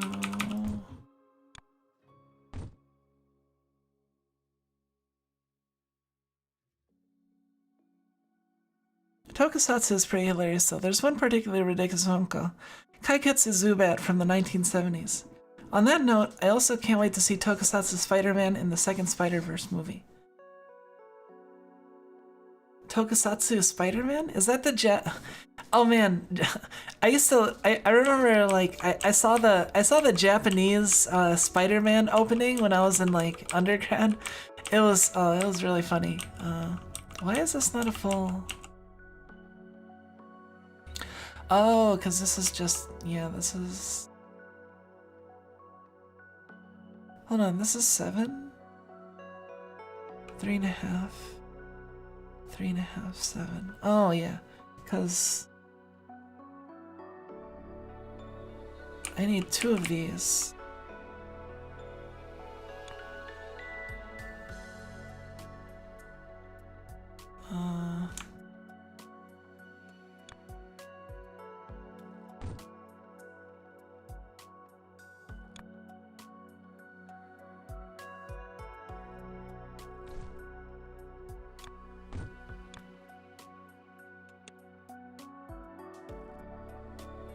Now this should be 14. Yes, that's Spider-Man. Tokusatsu Spider-Man summoned a giant mecha, I believe, is called Leopard. Oh yeah.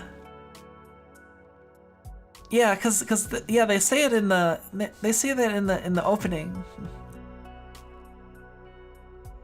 Like they sing the name a Leopardon. Yeah, that was really funny. Okay, so we have this set up now. Now I just need to paint this.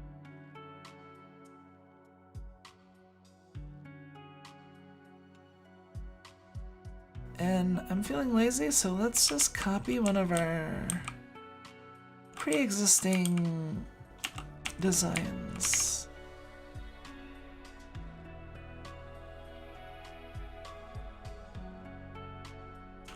Is it from here? Here we go. We need white. So... Oh, the white comes from here? Here we go.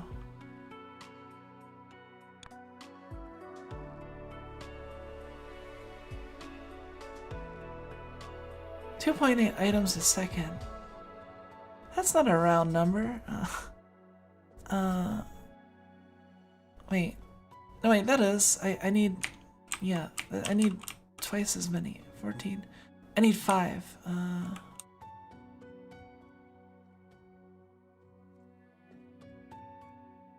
Wait, 2.8?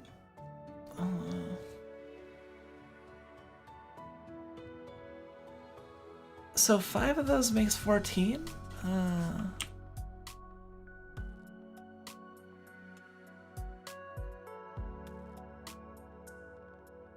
Why is this so big? I don't know.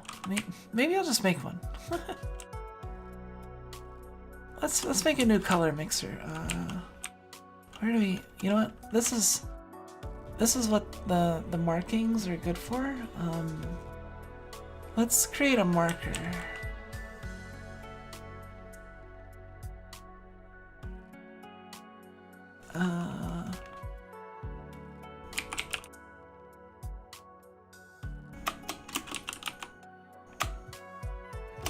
Logo 1.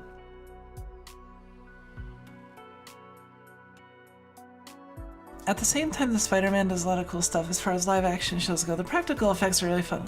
Practical effects are a lost art in most modern shows like that. I do miss it. What are practical effects? Like the explosive effects and all that stuff?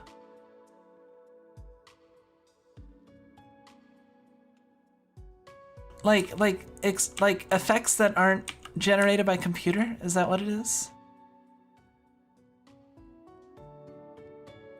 Alright, we're just gonna make a...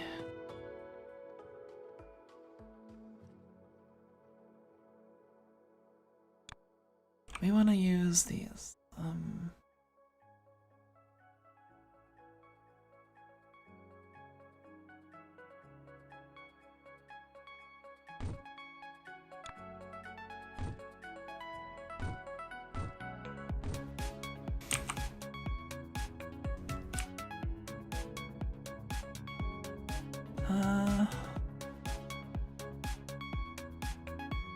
So we mix 2 colors here, and then we...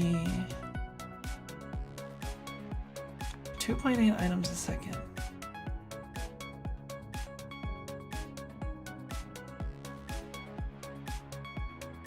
So that means I need 5 of these to make a full belt. And then if I do... I'll be back in one moment. Alright. Yeah, I'll just be here. Practical effects are pretty much things that isn't CGI. Okay, yeah, that's what I figured. So I need...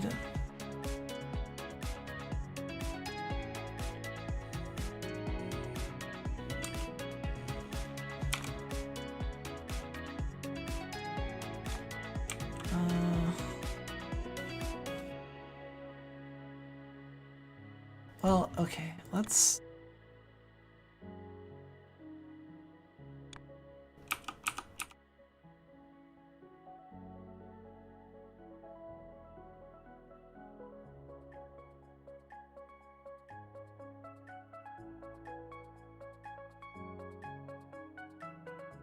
Okay, if I do that, and then like that.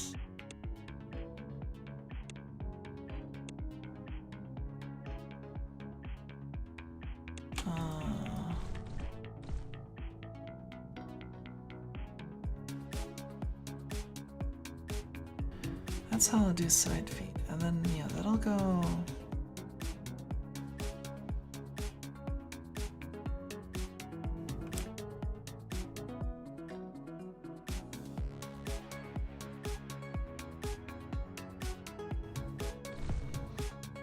Let's see.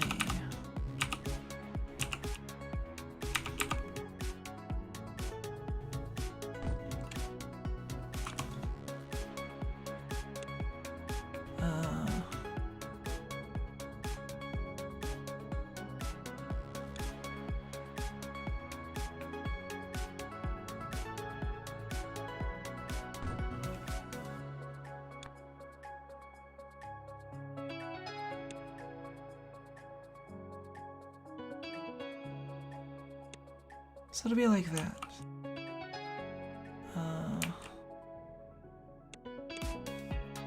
So you feed two colors in there.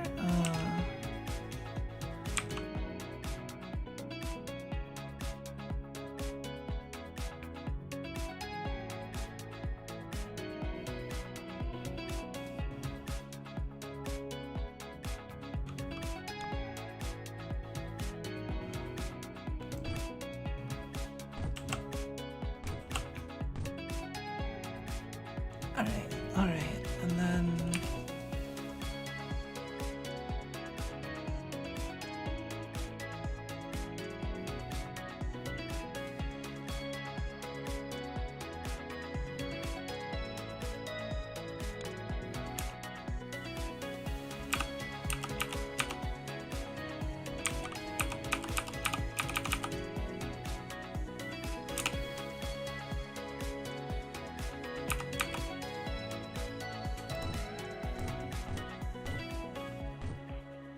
alright, and then we go like that.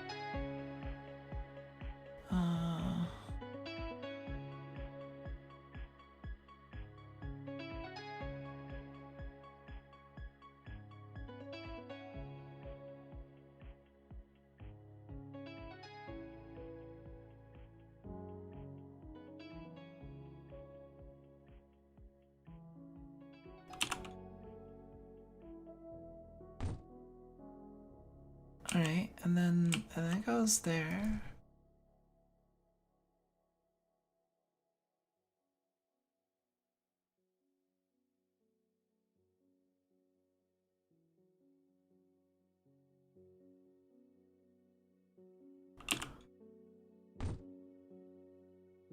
Oh, okay. And then we put these like that.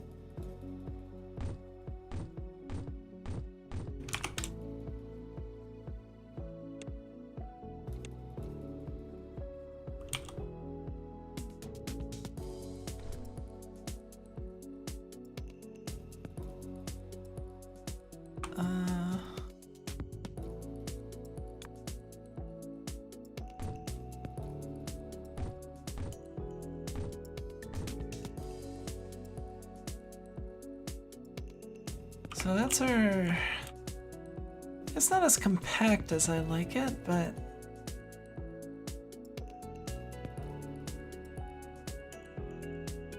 Honestly, we could... Hold on, if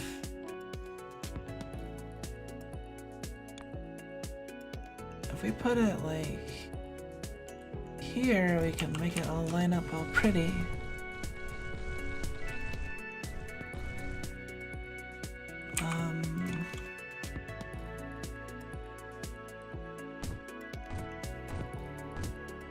Like that.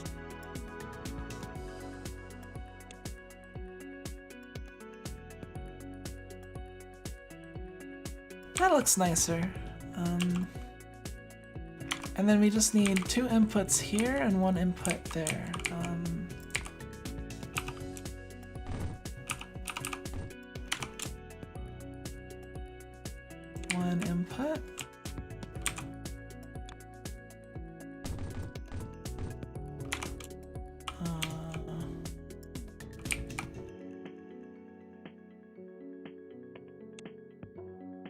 2 inputs.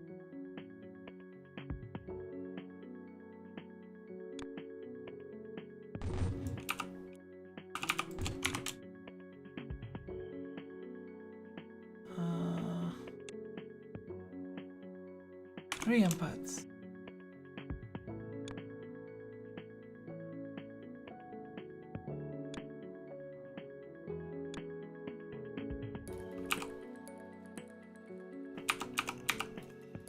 And then let's put the mergers.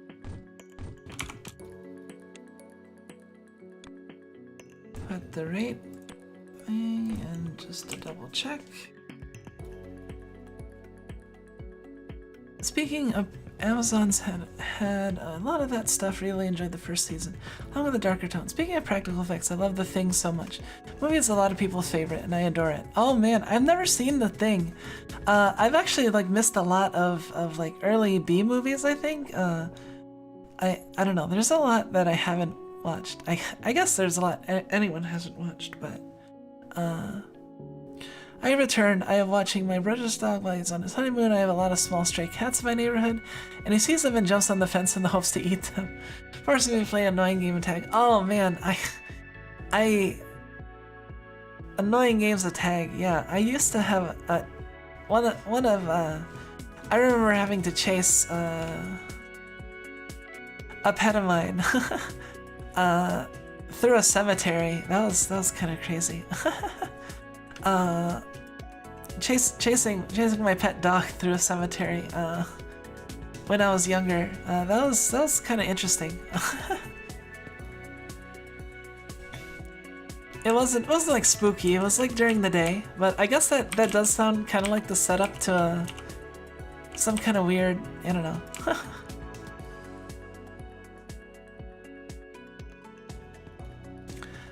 I'm annoyed at this 13.7. That's not good enough. Where's the 0.3 loss coming from? We have full belts.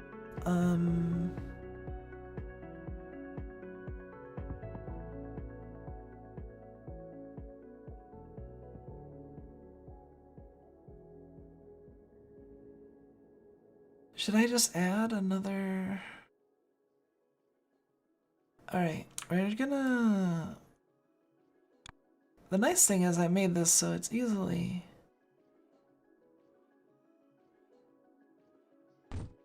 We can put another one on there. And then... Oh wait, let's not put it on over there.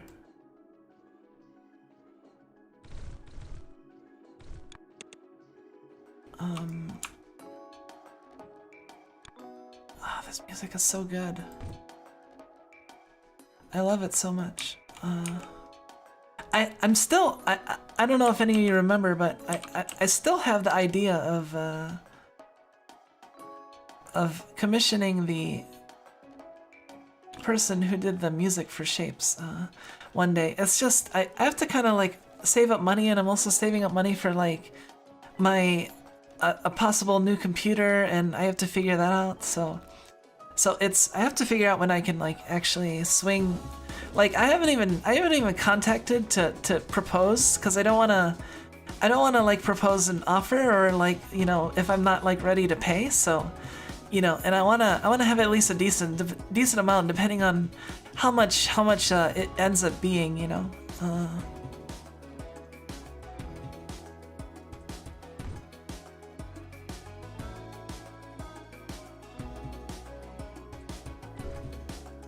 Alright, I think we added... Oh, this isn't connected.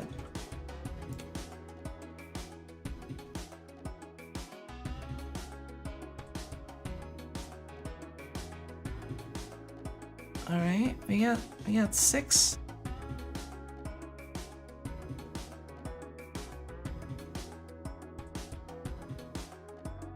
13.5. Oh, that's so annoying. Why is it 0.5? 2.5. Wish you Wish your luck dealing with the cats. Oh yeah, sorry, I got distracted by my story. Yeah, so I hope those cats like, oh, what was it? Wait, oh man, we're already at like 2 hours. That's crazy. I wasn't even sure if we'd make it like 2 hours, but hey, here we are, right?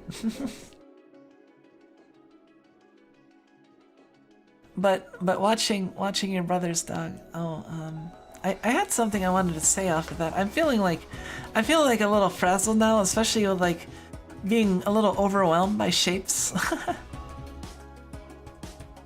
Different kind. I would trade going through people's backyard for a cemetery running any day. Some legit original music would be tight.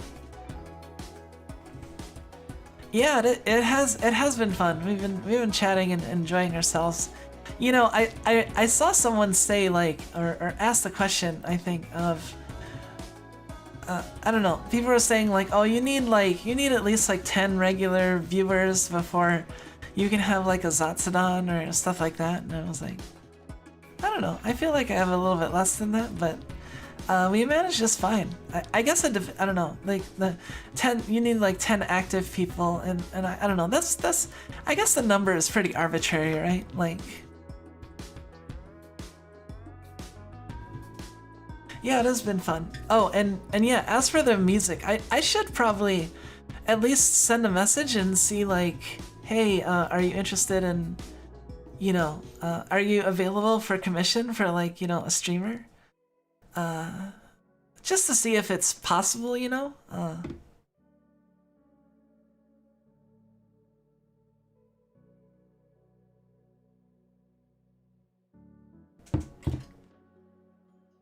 Yeah, this is fun enough as it is, you know.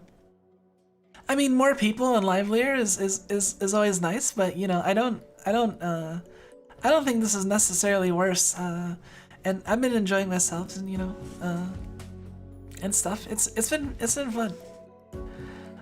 Quality of conversation over quantity, I say. Yeah, definitely.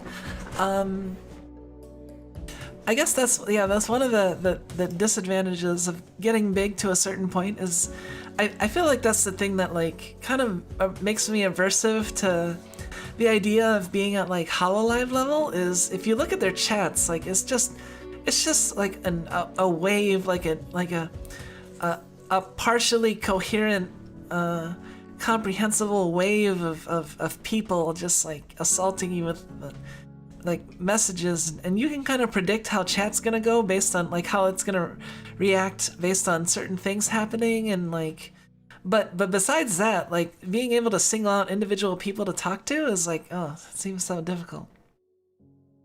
So yeah, and yeah, as for quality over quantity, like I think, I mean, that's why I haven't been really feeling too bad about growing, like I guess kind of slowly. I realize part of it is because I need to promote more, like make more memes and put out clips faster and other stuff.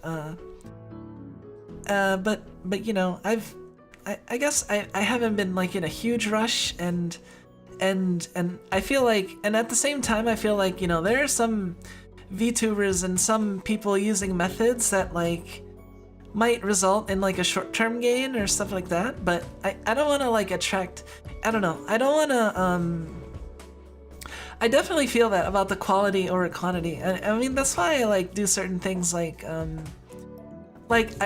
mentioned like Loli Baba on my profile to kind of like subtly like turn away like antis, you know, and stuff like that. You know, they'll see like, oh, Loli something, better avoid, you know. I haven't been like really harassed or reported for anything like that, so that's good. But you know, if something came down the line where I got like canceled or something, it's like I would just, you know, deal with it best I can. I don't know. I'm not like super beholden to my Twitter presence like some people are. I mean, it's good for helping communicate and reach you guys, you know, and people that are interested in my streams, but like, I don't know, it's not like I'm not like focused on getting more followers at all costs, you know, and resorting to various methods. I don't know. I'd rather have less followers and watchers that are more like mature crowd than like more, but like more rowdy or douchey, I guess. You gotta talk essentially to a consciousness of an entity at that high volume of chat. Yeah, I mean, it's basically like talking to the collective unconscious, right? Someone calls degenerate for enjoying lolly-babas. I mean, yeah. People will call you degenerates for just about anything, but you know, I embrace the degeneracy. Cause I think you can be degenerate, but still be like a moral person or an upstanding person, you know? At least in the way people commonly define degeneracy, I guess. I mean, yeah, there are certain things, but like, you know, I don't know. I feel like I have a clear idea of what's right and wrong. Anyway, let's... I guess I'm just gonna have to deal with this 13.5. Like...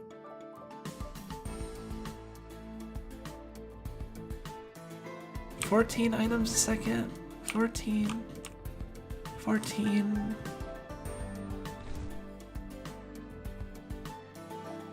I like this less chaotic community over the larger ones. Feels like an average friend hangout here. Yeah.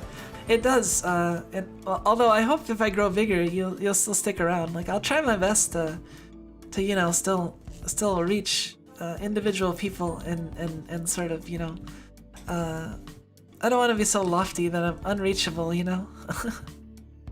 I am collectively conscious with the chat while watching you stream. Yeah, so let me see.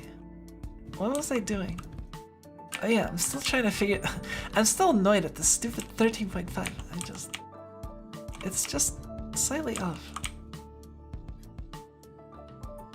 So it's gonna unbalance my belts, cause you know, if I have 13.5, then it can only paint at maximum 13.5.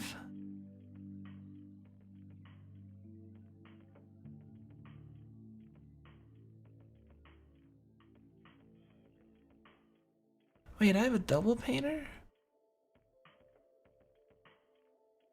Oh, wait, colors and shapes on the left inputs with a color from the top input.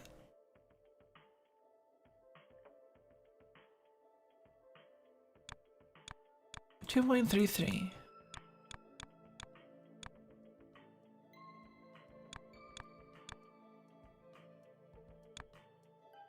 What does this double painter do?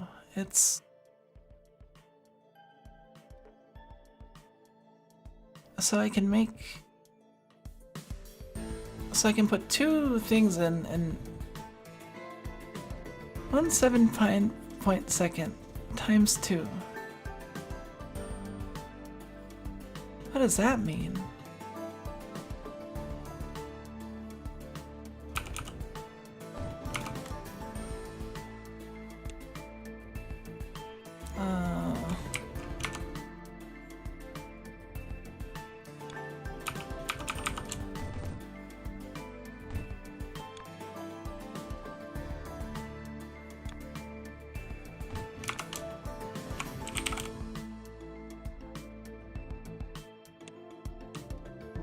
Alright, we're gonna figure this one out.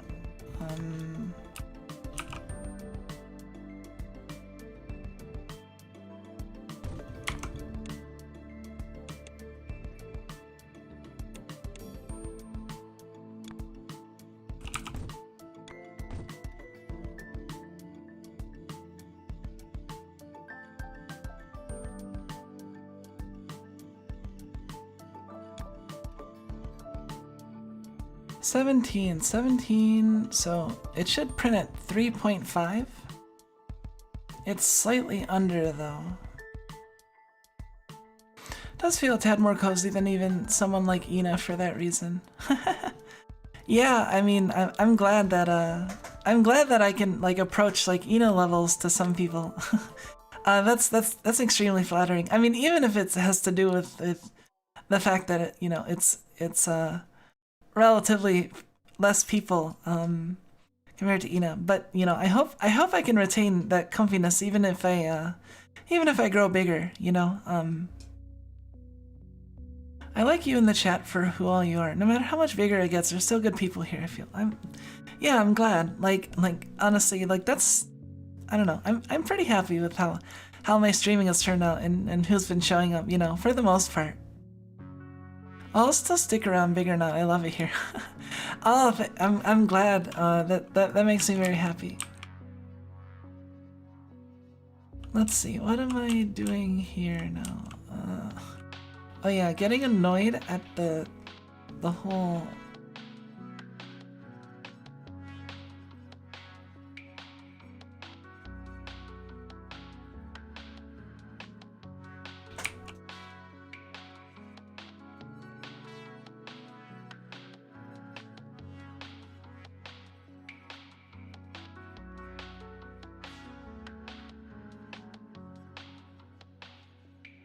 So I have 6.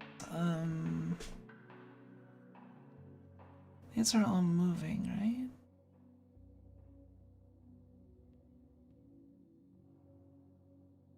Oh, this is so annoying. I don't know, Raccoon. There's a bad man in the chat. Oh, there is a bad man. Namesakes can tell you a lot about a person. Yeah, I guess you know, they can. Also, since you know they're the names you chose for yourself, so could have a lot of meaning in there.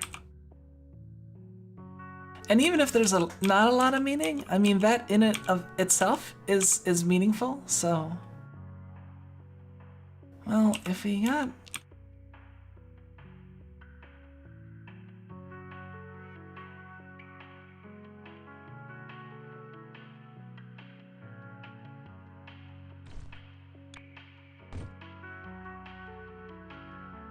I guess I'm just gonna have to deal with the 14.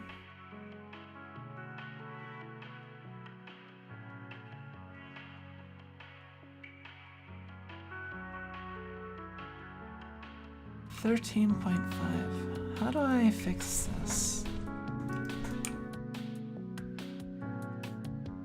There's not really a good way to fix it either.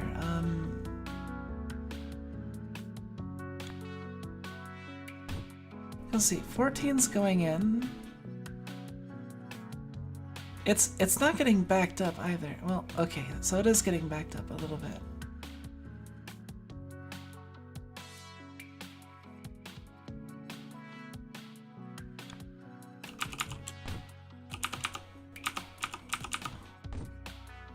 I did want to say I can agree with the maximum cozy vibes. Even back when I used to watch Justin TV, I haven't met as much cozy vibes as I have here. Oh, that's so great. I'm glad. That's actually like what I mean, that's one of the major things I wanted to kind of put forward, you know, comfiness. I know everyone has different sorts of feels and appeals, and yeah, I'm not really like a super high energy streamer, but I'm not like, I don't know, I'm not like just at the same time, I feel like I'm energetic enough.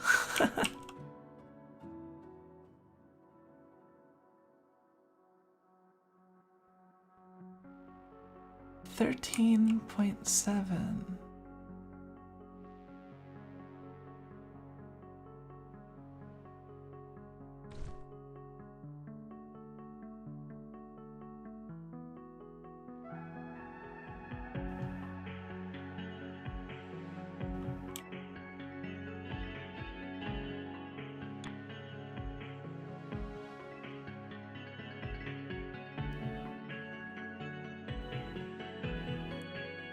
I'm antisocial most of the time. I'm mostly in big group settings, and I'm a weeb for life. Yeah, I am also a weeb for life. and yeah, I used to be more extroverted, but now I'm a fair bit more introverted. You know.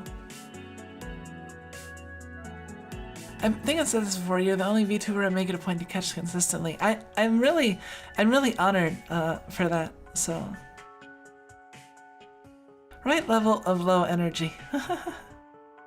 And hey, Tropical Fun Adventure, welcome, welcome. I'm glad people find it comfy. Even though I'm like spending forever just trying to figure out what I'm gonna do about this. Do I just deal with it and just live with it, I guess?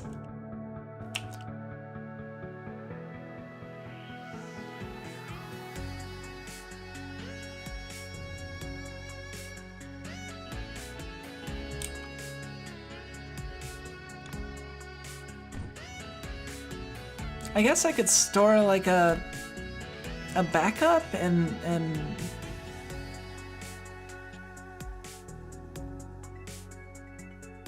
that would drain really slowly, but that would sort of solve my problem in the short term.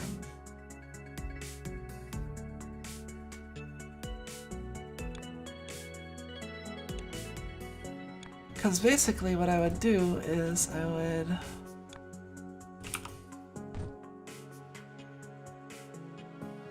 this will output at 14.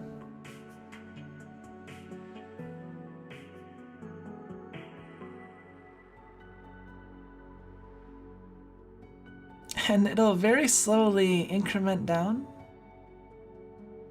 So yeah, I might just do that actually. Like I'll give it a chance to kind of stack up a little bit, and I'll just incorporate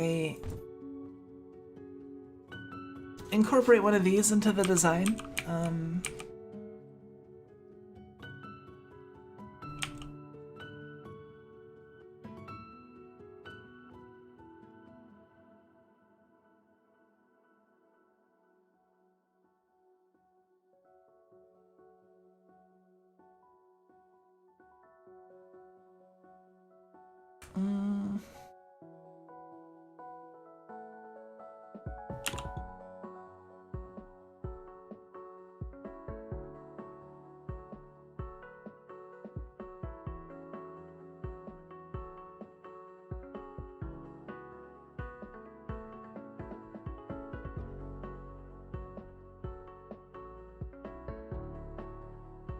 I don't know a good way to organize these though.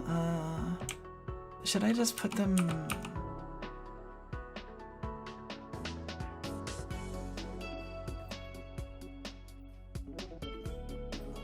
I guess I can put them like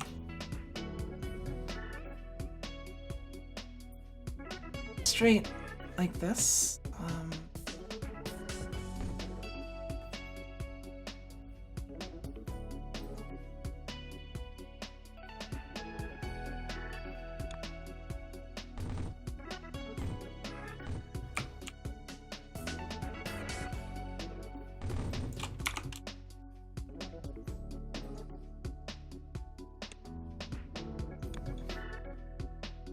Thanks, I saw her post from Reddit, so I decided to watch the stream.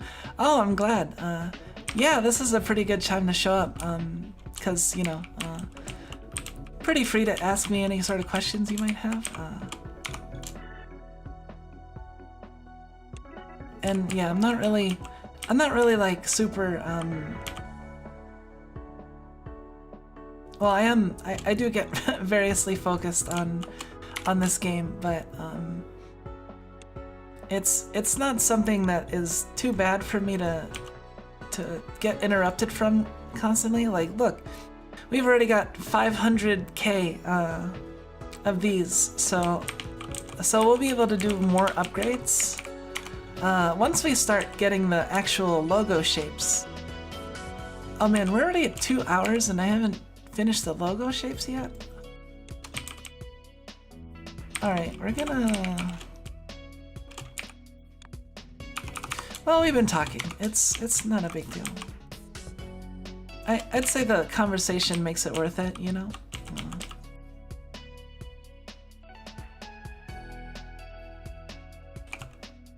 Alright, and okay, so now we have two,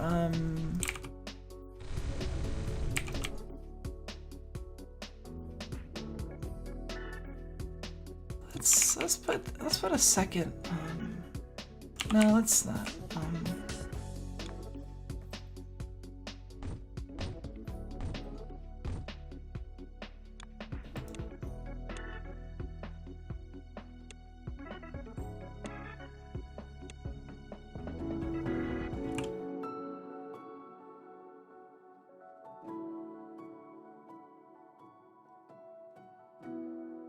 Alright, so we need to paint that shape.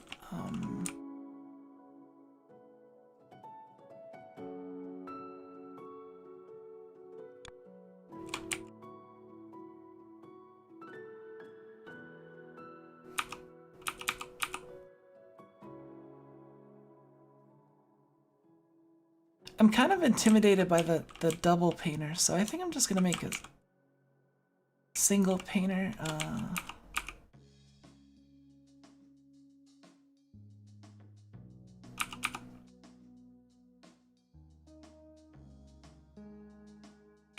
I just have to put, let's see, we got this.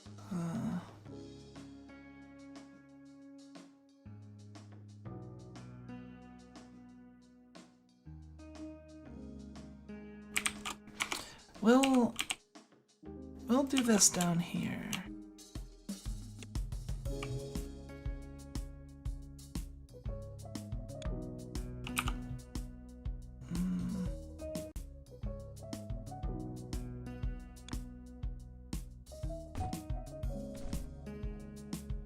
Oh, I just saw you tweet about mantis shrimp. Those things are wild.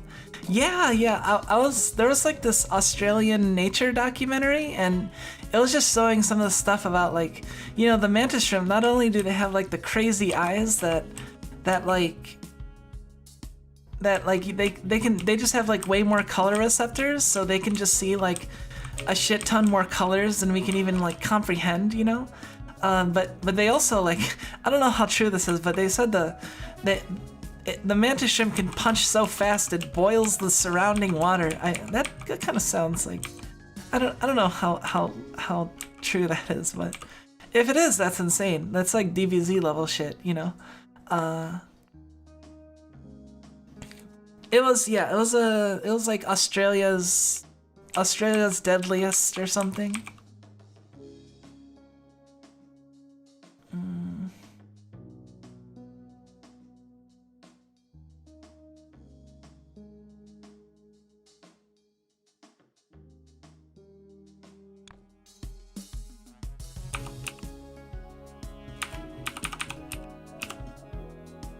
Man, I feel like my brain is like not working properly here.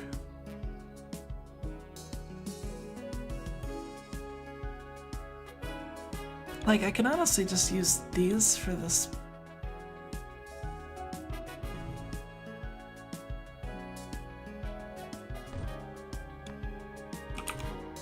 Because if I jump like that,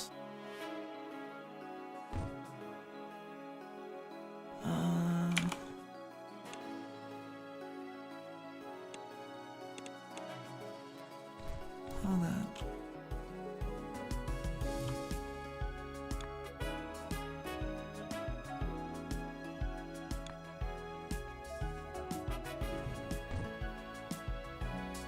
All right, that should work.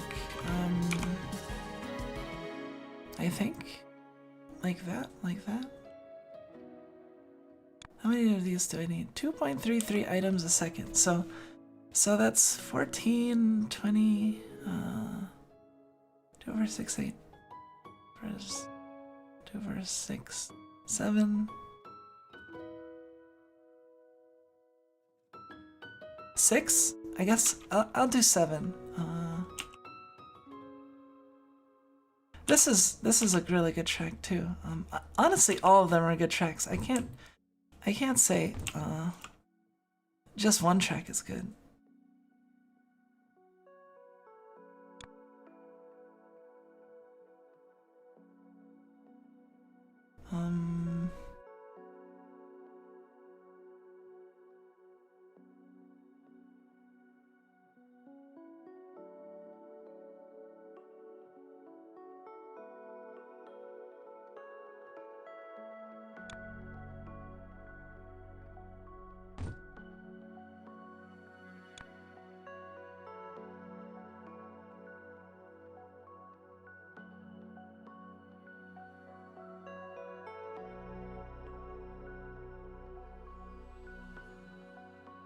Wait, did I mess this up? Oh, I totally messed this up.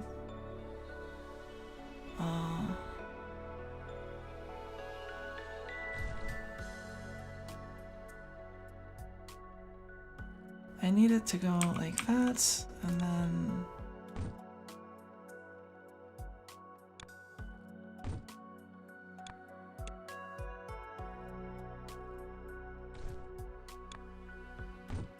like that.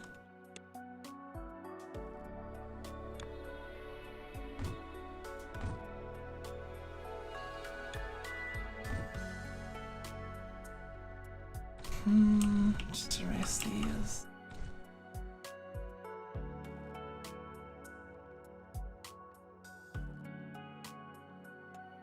Oh, all right. I think this is good.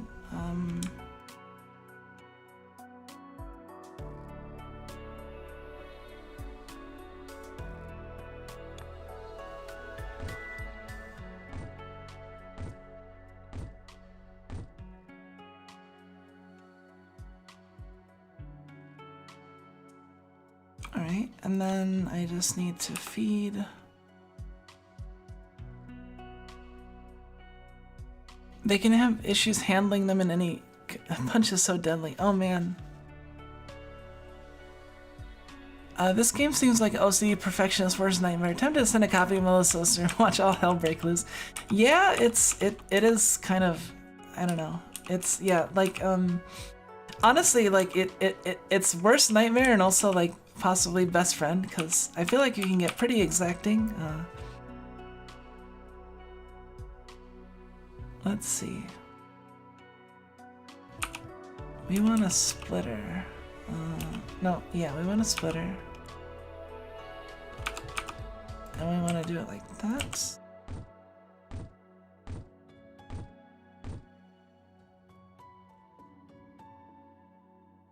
And then we will...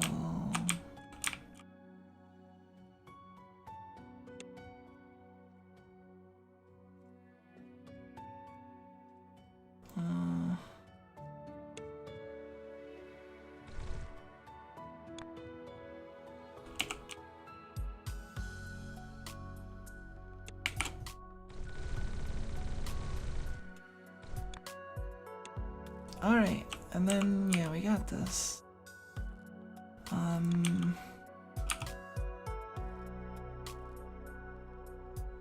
Now we just need to merge it.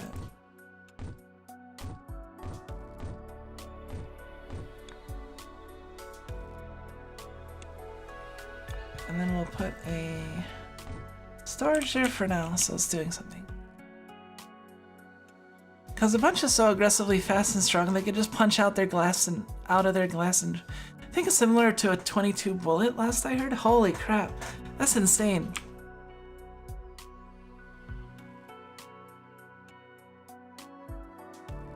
Actually, now I'm somewhat curious. All right, we got our shapes. So now it's printing those.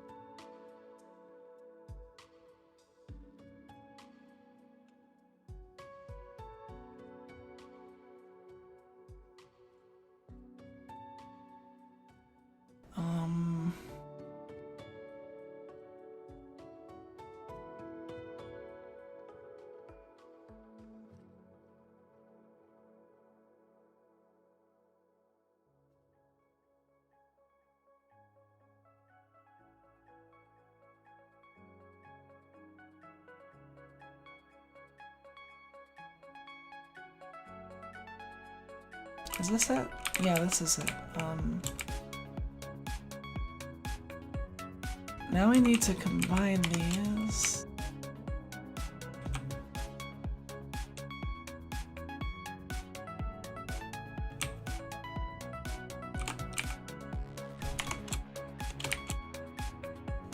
So we need to...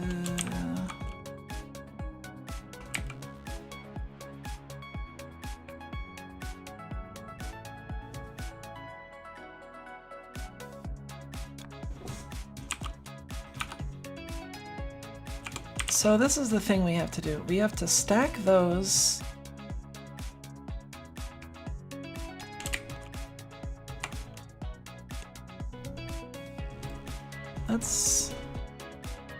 Let's figure out one, and then we will multiply it to have the rest.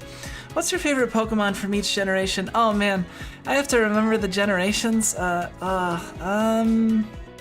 My favorite Pokemons from Gen 1 are Raichu and Flareon. And I also have a soft spot for Magnemite. It's just super cute. And Oddish was the Pokemon I always used to draw all the time, cause Oddish is super easy to draw. So I was just like, oh, I gotta learn how to draw Oddish. So I just started drawing Oddishes. Yeah. So we want to combine the.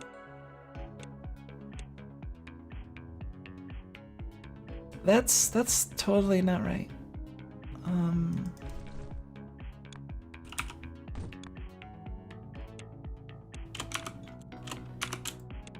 Okay, now we got it. So then we need to do that, and then we need to cut it.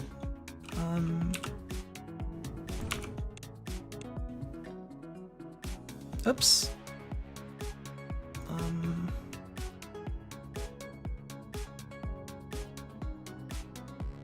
That cut it the wrong way.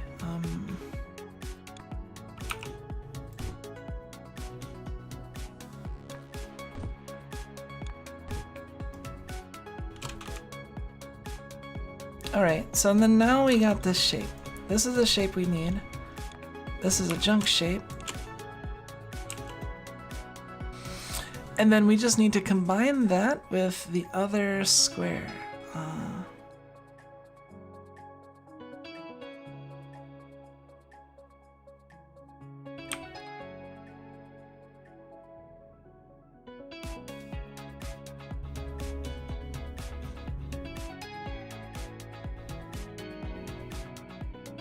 Yeah, we're gonna be wasting a junk. Hey Zamiro, welcome. Haxorus is definitely one of my favorites. Mine's Kabutops and Sizer. Oh, you like Haxorus? I'm trying to think Haxorus. What was the earlier form of Haxorus? I'm trying to think. Mine's Kabutops and Sizer. I don't think I have many other favorites gen-wise. I also like Sylveon. I don't really think of them as like from specific gens, but I like Sylveon a lot. I like Raichu, Flareon. I like all the evolutions, really. And what else do I like?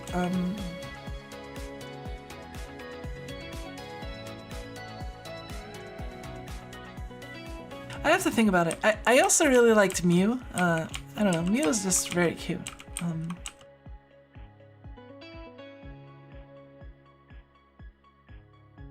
I stopped halfway through Silver, but I played all the three first, Red, Blue, and Yellow. I couldn't get Gengar, so I gave up on the games for many years. Oh no. Oh, Axew. Yeah, I remember. I remember now. Yeah, Gengar, you had to trade Haunter, right? Like, so you had to know people or have 2 Game Boys and trade. I think I went the double Game Boy route.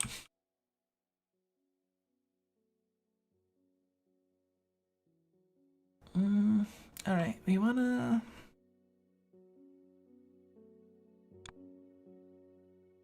Mega Mall. My favorite is still Blaziken just for the design. Oh yeah, Blaziken's really cool.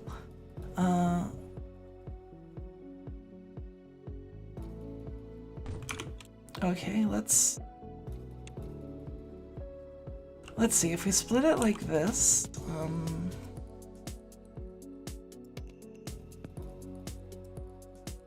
And then we split this like.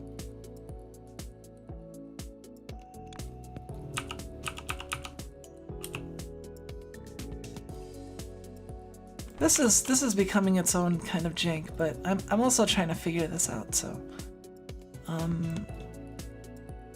that becomes that. Once we can make our first logo shape, then we can celebrate a little bit. I've almost got it.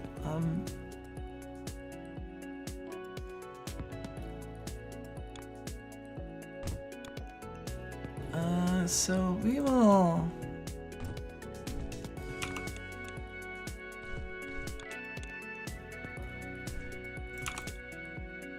Alright, and then we just gotta,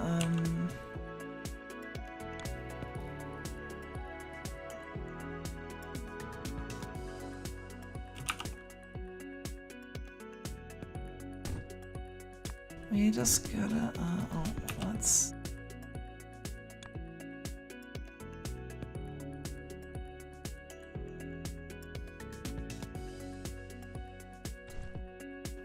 oh, we can use the 180 rotator.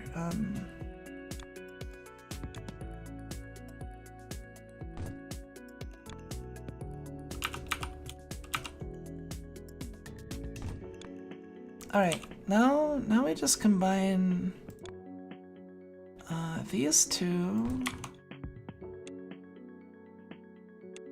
Almost there.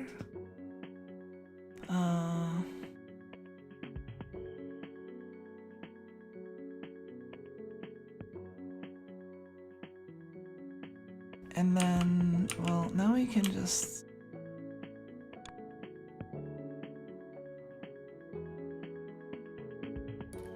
Let's cut this.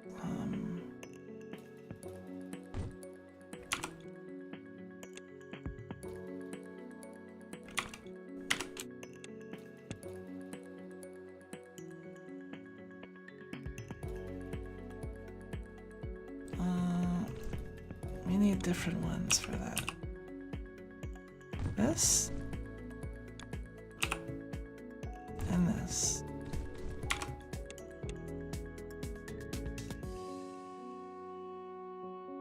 So then now we just combine these two.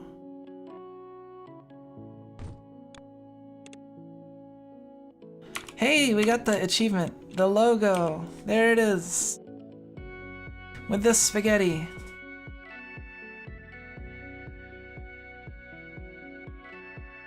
I got my first Gengar when I was 26, I think. Jumped back into Omega Ruby. And man, I had no idea about any of the other gens at the time. Yeah, see, I kept up with the games until XY was my last one, and then I kind of stopped playing in Sun and Moon.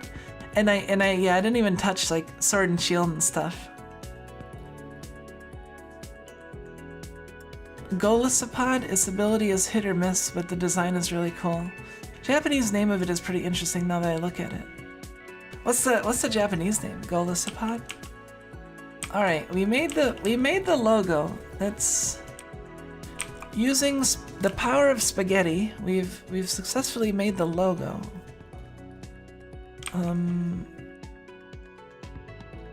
The trick is now we need to make a lot of logos.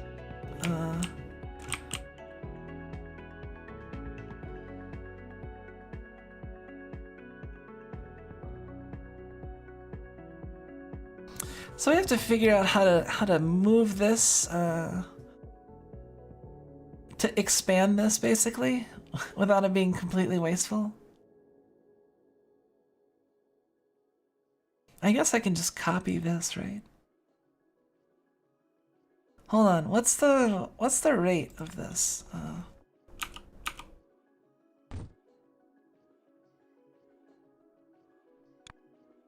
Let's see. Well, there's no reason to...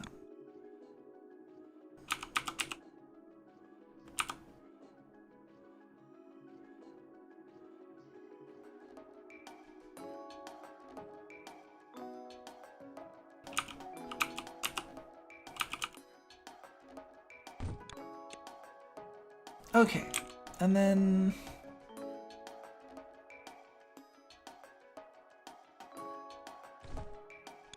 We can put that there.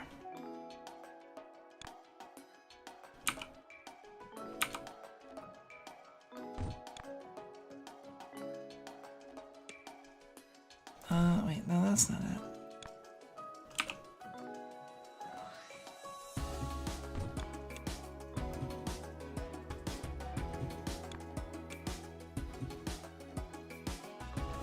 Okay, we're making logos.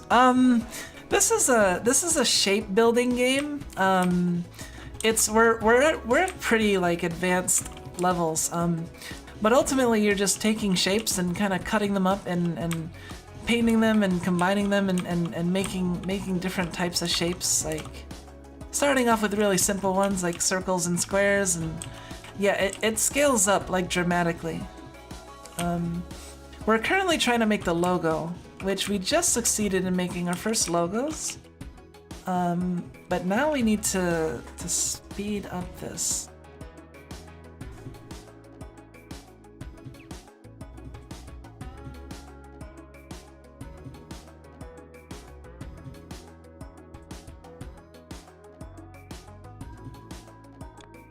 How fast is this?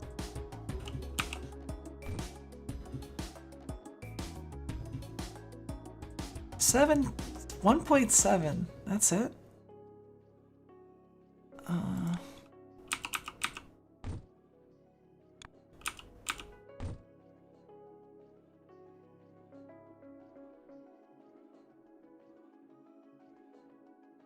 So we're using okay, so what we have this thing and we're taking in 17 and we're making 2.6. It uses 2.6.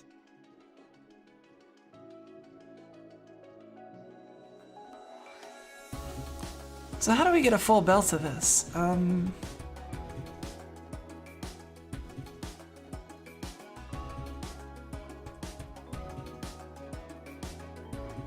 Well, we can, let's copy this.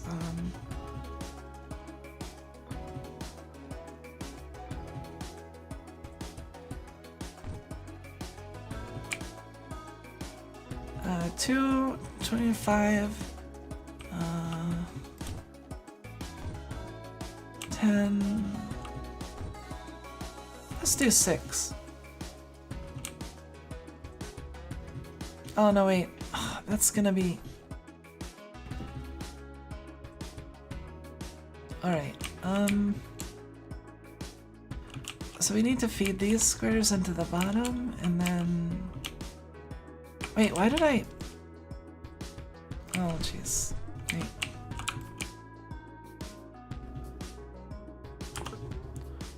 Yes.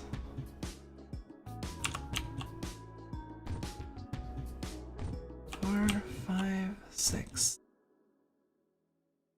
It's based on the giant isopod in Samurai, so the name is Guso Kumusha.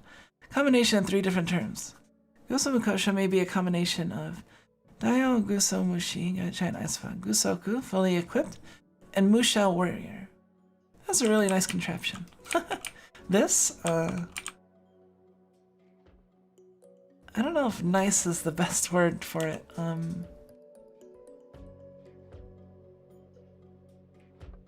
Alright, let's see. We need to put...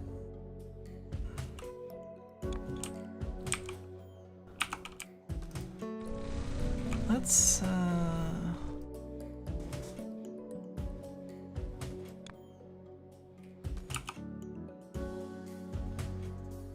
do a splitter here.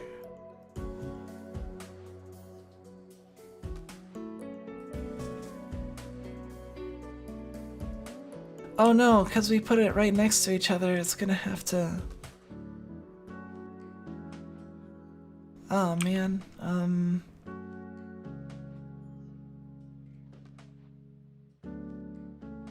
am I gonna do this now?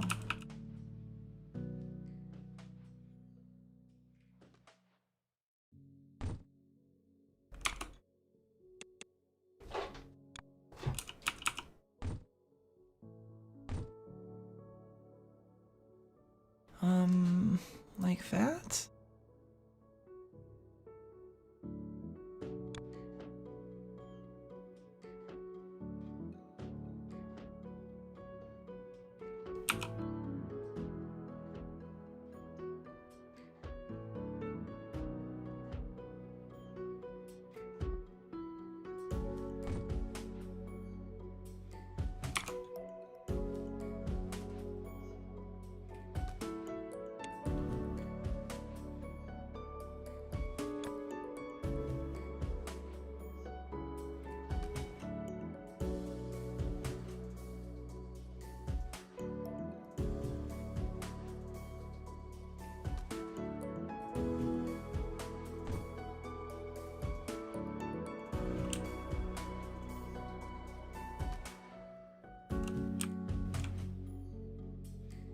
Hold on, this is gonna start moving over.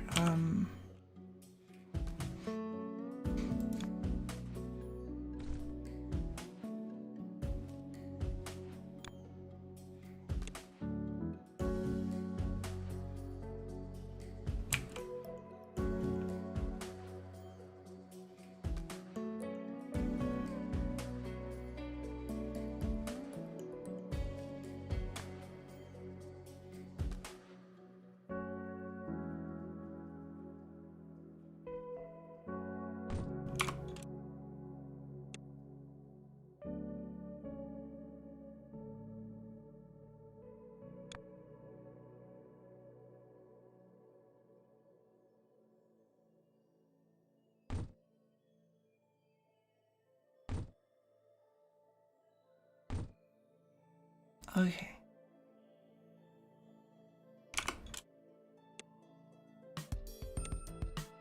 It is certainly a contraption. Yes, it is. It is kind of weird. It kind of scares me a little bit.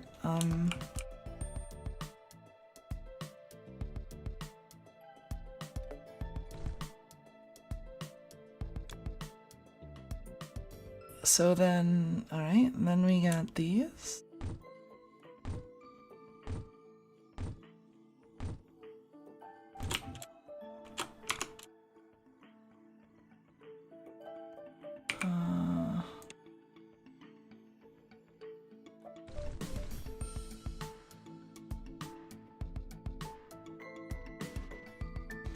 Oh.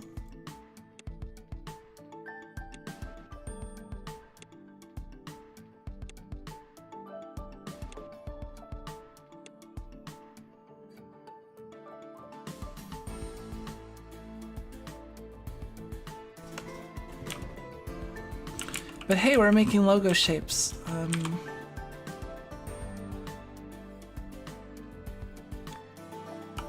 Now let's do the combining.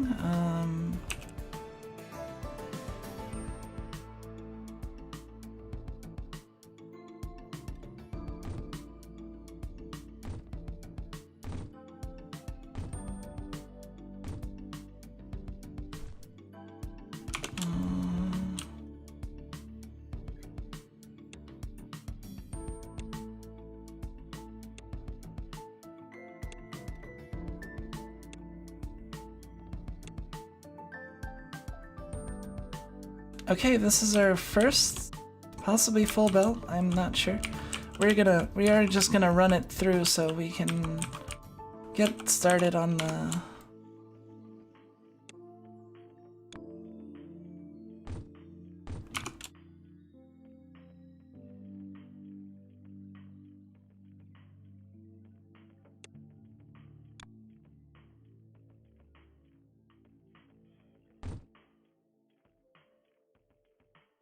And then we will put a rate meter here.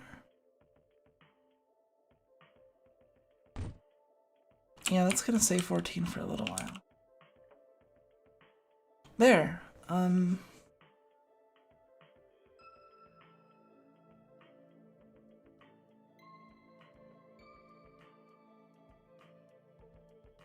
It's something. I'm starting to see green and red apples and getting hungry for those shapes. Oh man, I could use a fruit right now. That'd be good. We have bananas downstairs. Maybe I should grab one. Although, hey, we finally got some of the logo shape. That's wait, what the? Oh, that.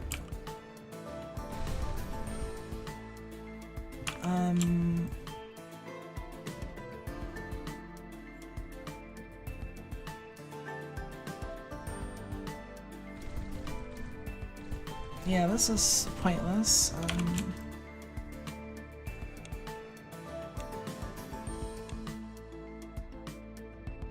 There, we're doing it. We have our start of our logo shapes. We got one belt, sort of. Close enough.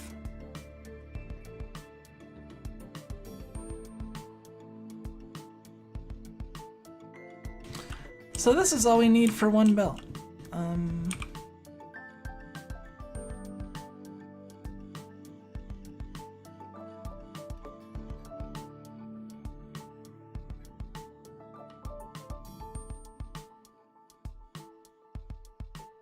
So I should just be able to multiply this by 4, and then we'll have a full belt. Yeah, they do be zooming. Oops. Oh, I hope that wasn't loud. I bumped the mic. Hold on a second.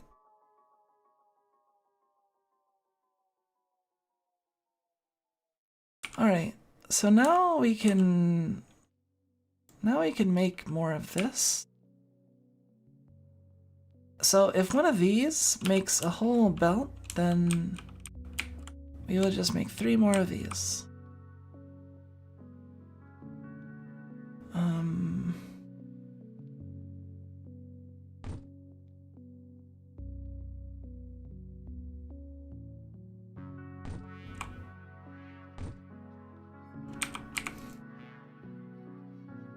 Alright, and now we just need to feed the right things into it.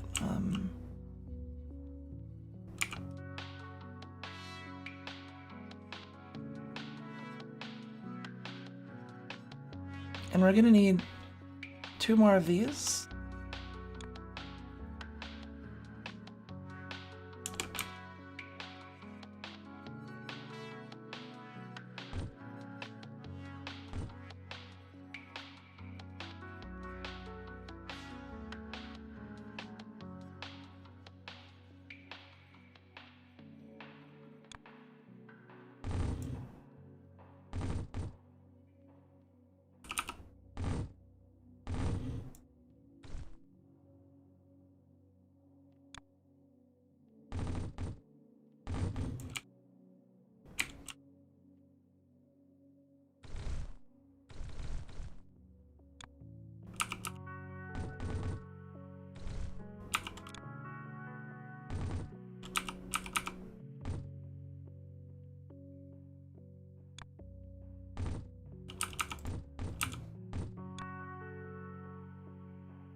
There, we got the red.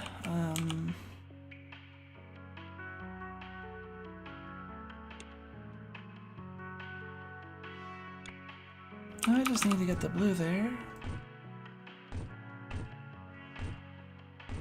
Oops.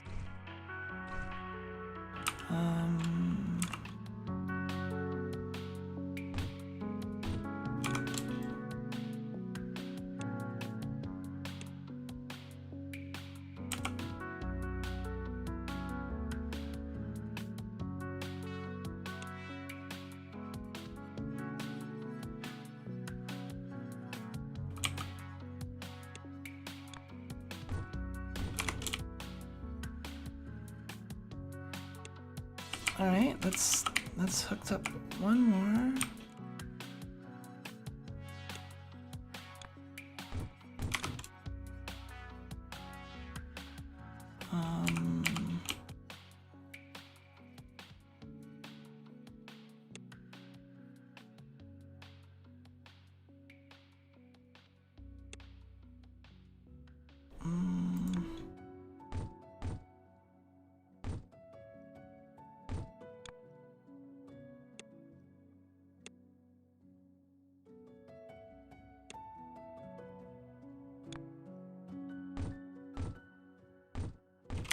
And then we put these there.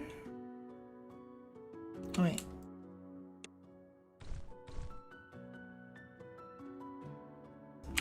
All right, we got four sets of paint.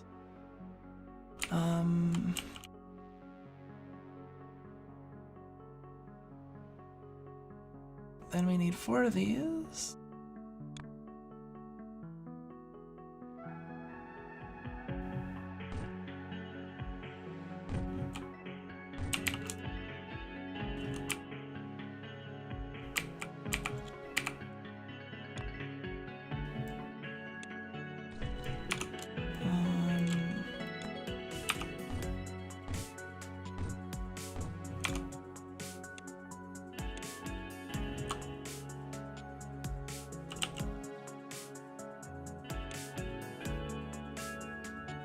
Alright, we got one.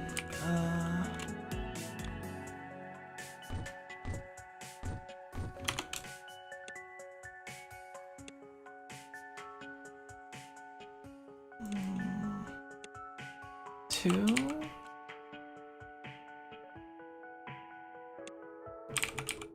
Alright, now we need to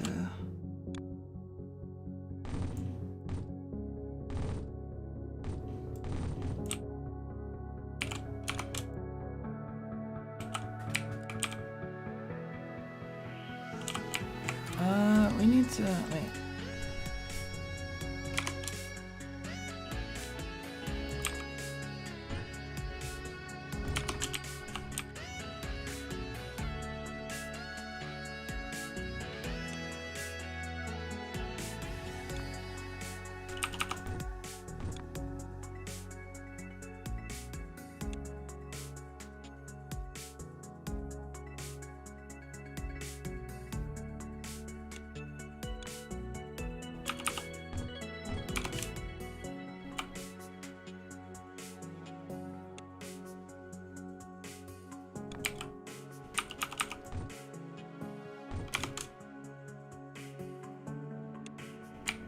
Okay, and then one last one.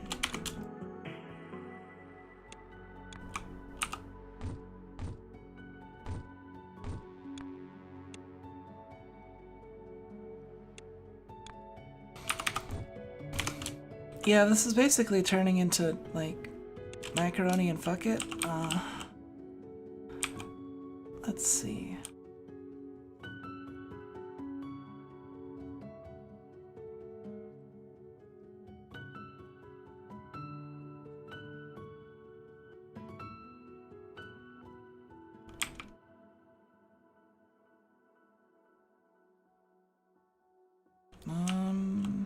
Oh, we just need to feed.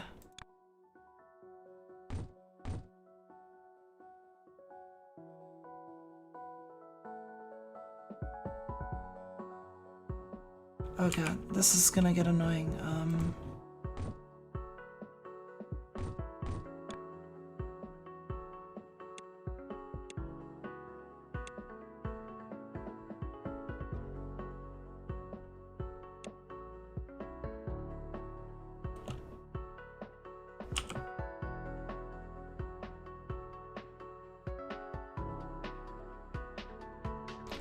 That's kind of, that threw me off. I ugly laughed at that for a tick. Oh yeah, it was just it just makes me think of a meme like there's this one meme of like some macaroni and cheese that was like a quote unquote macaroni and cheese at like a really shitty buffet, and it was just like noodles with like Kraft cheese slices just laid on top. And the caption was like, now on the menu, macaroni and fuck it. Like, I hope that's what you were laughing at. If not, then I'm kind of embarrassed, but let's see.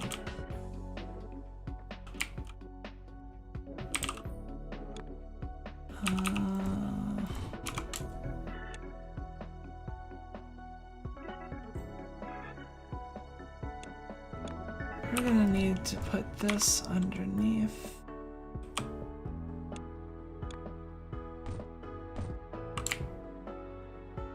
That goes there.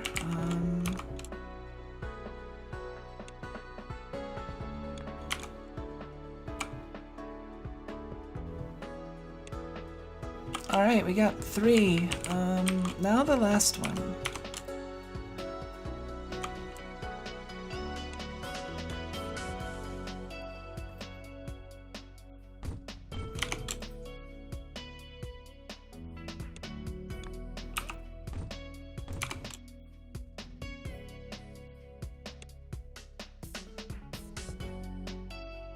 It just reminds me of something I've heard on Month of the Week. Cheese is cheese, so might as well. Oh man, might as well. I don't know. I don't think you'd want macaroni and fuck it.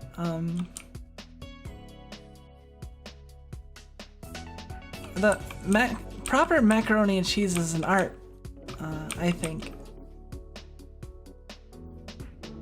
Let's see. Alright, now we just need... We need those squares.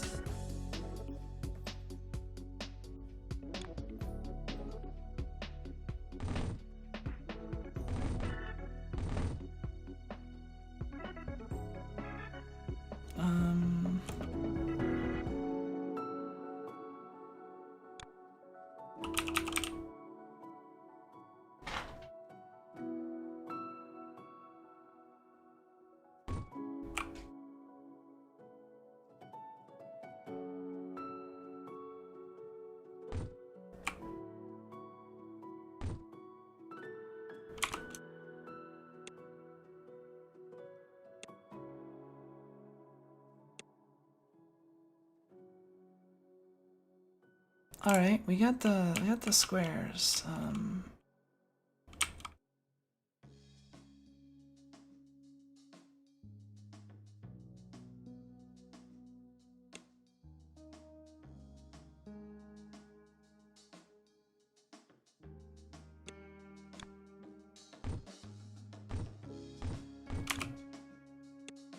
All right, that's 2. What's wrong with this picture?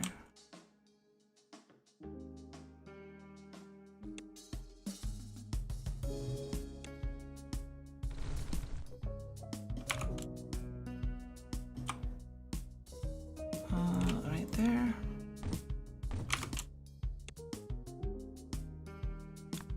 And then the last one.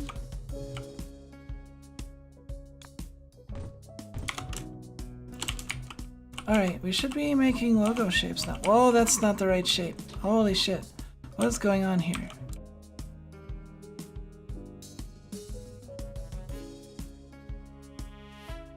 Oh, wait, no, it should be...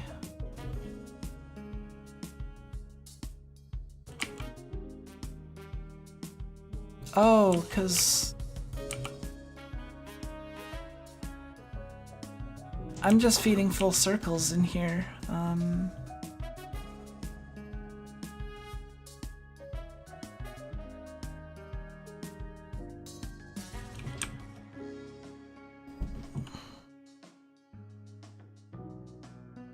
Wait, where did I get all these circles from? Oh.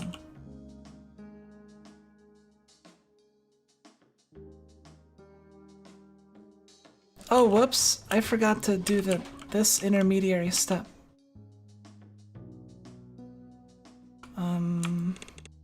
No.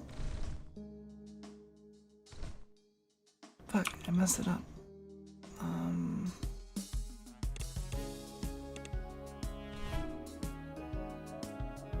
I need to make one of these.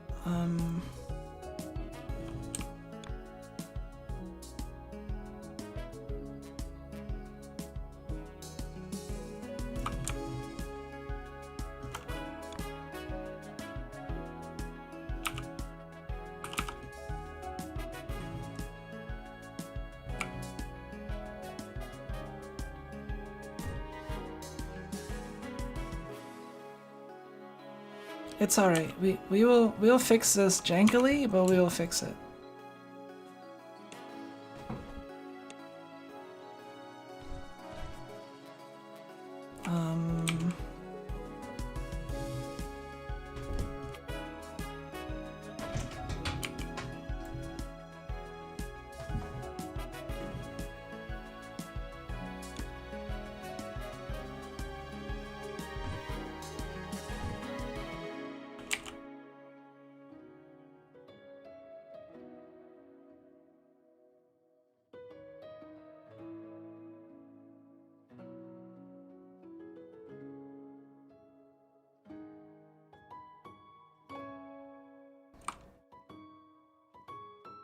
Oh geez, it's still messing up. I ate McDonald's when I'm feeling extra depressed. Crappy food. Can we go getting hypnotized by shapes again? Yeah, basically. Holy crap. Oh my god, I missed messages. Mac and Fit is like when they put the cheese slice on top of the Mickey D fish fillet sandwich. It's more sad than anything. I like cheese on top of the McDonald's. I mean, I haven't had one of those in forever, but cheese and fish fillet is good. Alright, we wanna...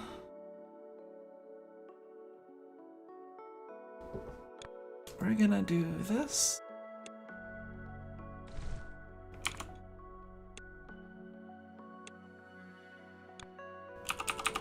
Jump that, and then go into here. And then, oh, the cats are being rowdy. I normally have the door closed, but I decided to keep it open. Let the cats be a little freer.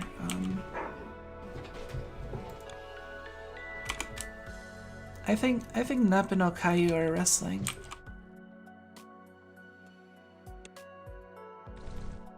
Oh man, look at this! Look at this! It from far away it looks kind of organized, maybe.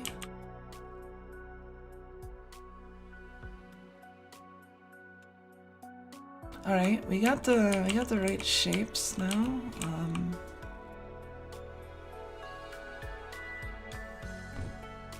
First, we need to get rid of these garbage shapes. We will just remove that.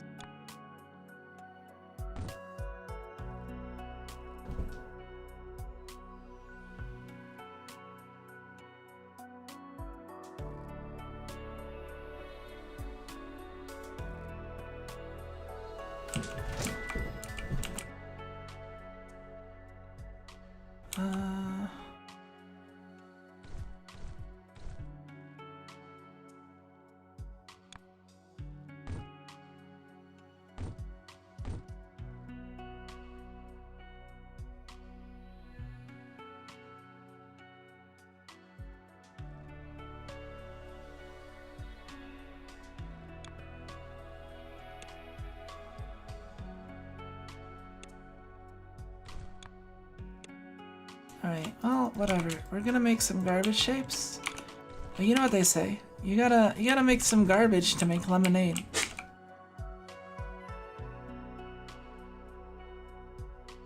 On top of the bun. Now I understand why Kumiko likes this a lot. yeah, I'm getting hypnotized by the shapes. Let's see. I think I've pretty much got it set up.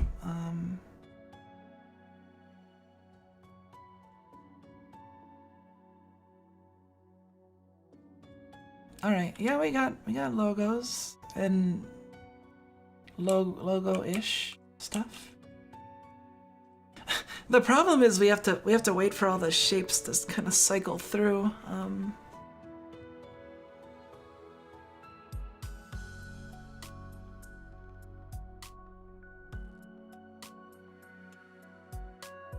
It keeps flickering. There's the piece and then there's not the piece. And then here we have the same thing going on. This is pretty much ready for the line. We're gonna put some garbage in the line, but that's okay.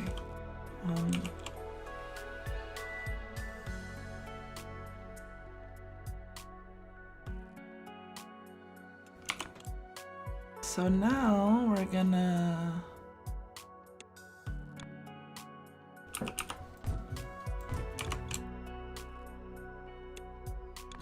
Now I get to get 4 times as much shapes production. So once I connect these, cheeseburger bun is just a slice of cheese between 2 buns. I mean, isn't that a... That's kind of like a grilled cheese, right?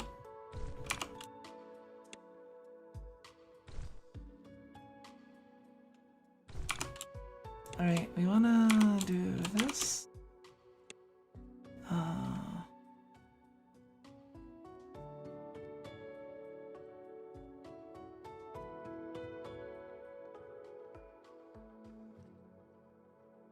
And yeah, we take out this trash.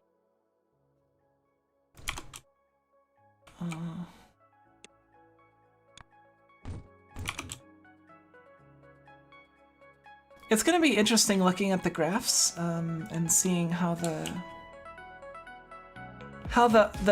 change in the rate of this shape production.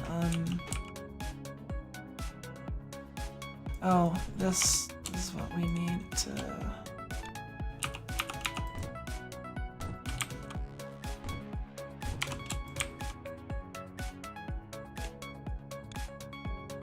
No!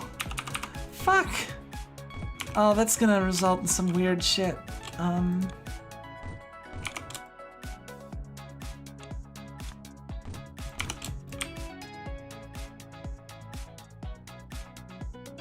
Alright.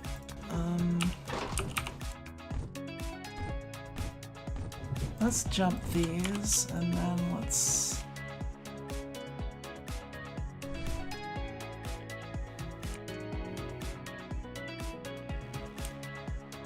Branding specialist. What do we do?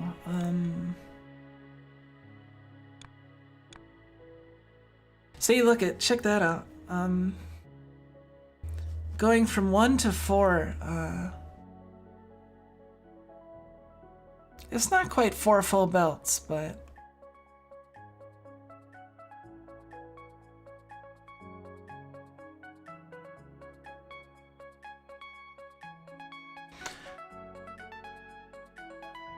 I'm on top of the bun itself, because I'm talking about when they slap the slice on the outside top of the bun. They do that? When do they do that? It reminds me of my internship over the summer. We have Friday lunches for the company since the location here didn't have too many members. Garbage, you say. Cheeseburger, but it's just a slice of cheese between 2 buns. I usually get a burger if I could. All of them are pretty good except for one. Felt like I could have gone down the street to Burger King, but less than half of what it cost for the same thing. Burger King has pretty good, I mean, their breakfast is pretty good. They have pretty good, like, croissant wedges. I don't know. I don't have it very often, but I do appreciate it. Mayo outside the burger. I just enjoy McDonald's when I want to eat sad to complement feeling sad. It's very cathartic to me.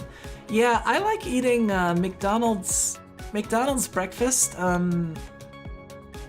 when I have a hangover, like the night after drinking, or the day after drinking. Unfortunately, my favorite item, it doesn't seem like they have it anymore, the steak, egg, and cheese bagel was like my favorite breakfast item. And yeah, I used to love getting that like on the morning after, like I remember like New Year's Day and like, you know, stuff like that, after like drinking the night before at like a party or something, like, yeah, that hit the spot. And, you know, replenishes your oils and salt content and stuff. Speeding up when they screw up. I sort of agree, no, I don't get it often either. Yeah, it looks like we're not quite at 4 full, like, we're ish. Well, close enough. I might have to look at what other people have done, but you know what? Part of the fun is the jank, right? Like, look at this. Like, am I even experiencing slowdown? I don't even know.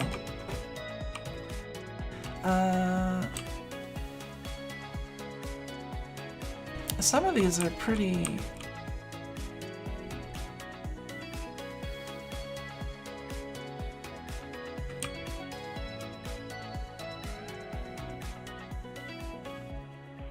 Yeah, we have 9 out of 14. That's a weird number.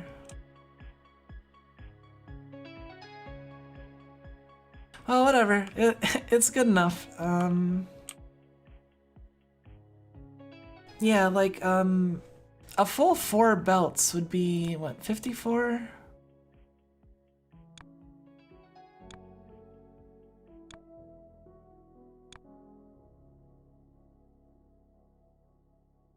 Ah, right here, see, 55 per second. That's 4 full belts, 54.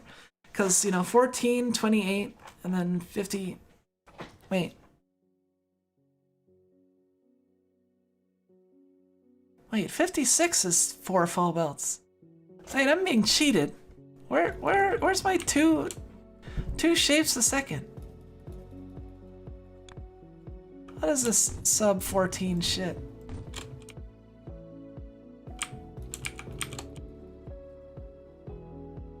13.6.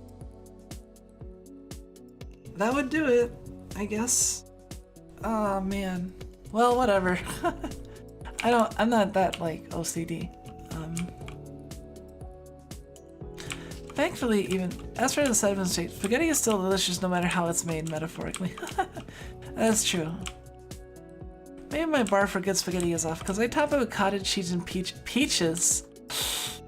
You know, I was a little skeptical when I read cottage cheese, and then when I got the peaches, it's just I'm out. It's a little too like I said earlier, like I don't like mixing sweet with my savory, and I count like spaghetti and stuff as a savory sort of thing. And yeah. Wait, I can explain. All right, I'll let you explain.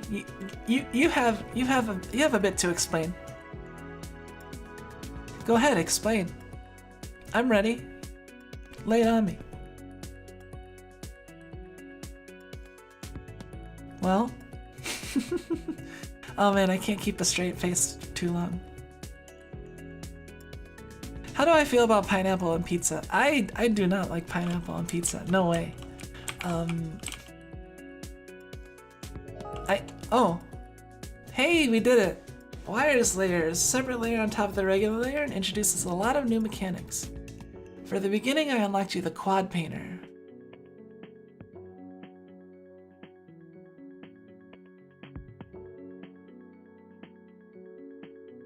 Enable hints in the settings to activate. For the beginning, I unlocked you quad. Connect the slots you would like to paint with on the wires layer. What? Tutorial video. Sure, let's watch. Oh wait, it's like a video. On level 20, you want...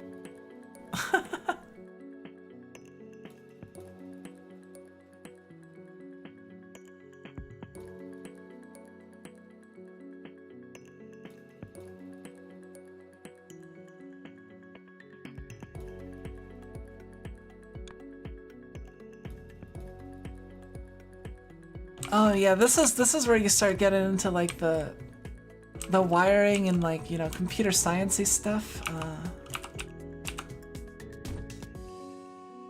Switch to the wires layer by pressing E. The next dimension, I unlocked the achievement. Connect all four inputs of the painter with cables.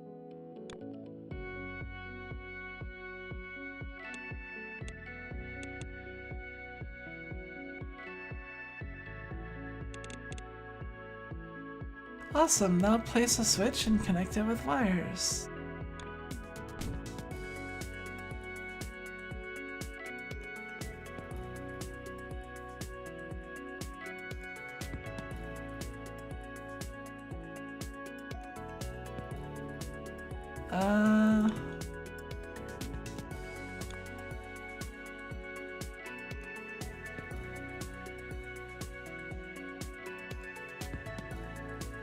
Oh man, look at this shape. Well, that's what we need for upgrading. Look at this new shape we have. I mean, it's not as difficult as the logo, but it's still like annoying.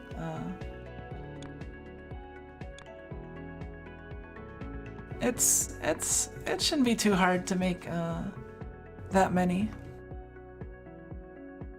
Peaches take on the texture of a sweeter tomato that adds to the overall flavor and it reduces heartburn. It makes the savory better because the contrast is very subtle. How does it compare to pineapple on pizza?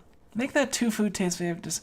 I'd say now I feel like the odd one, but it's pretty standard for me. The peaches take a background to the flavor of the tomato sauce and just amplifies it. It's like when you put some jam in curry.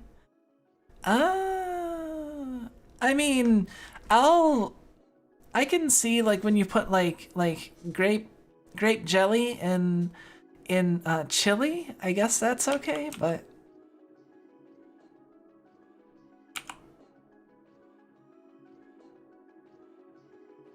I don't know what this does though.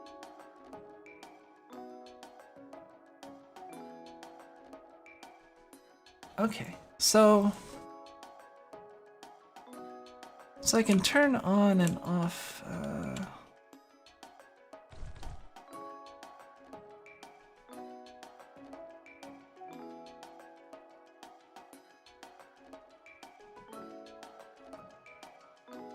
I guess I can just turn off this device if I want to. Can I use wires on these too?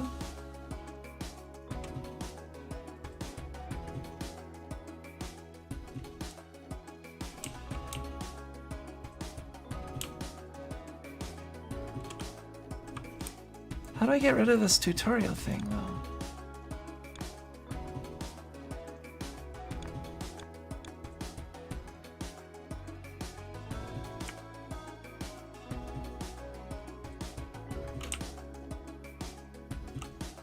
Go away.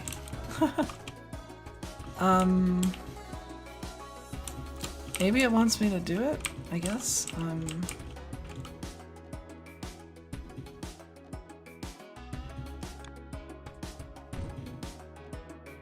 Switch to the wire label and connect all four.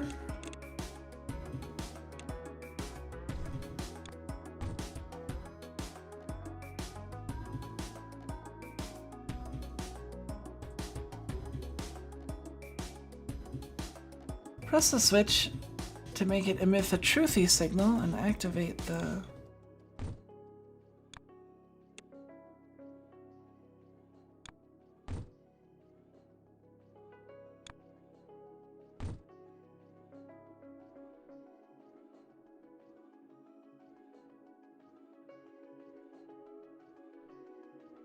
Okay.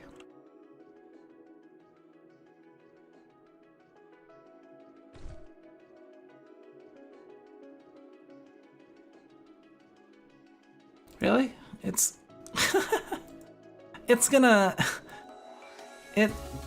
I have to just leave this. This is the turn off tutorial machine. Like we get it.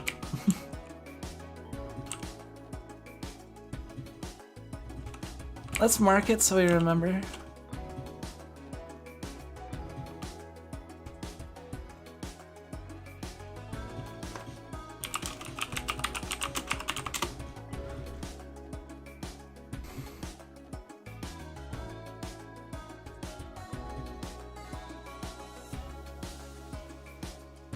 Surprisingly good spaghetti. I might have to take your word for it, but who knows? Like if I'm like in the middle of eating spaghetti and then like Chuck Norris burst into the house and was like, put these peaches on your spaghetti or I'll like punch you.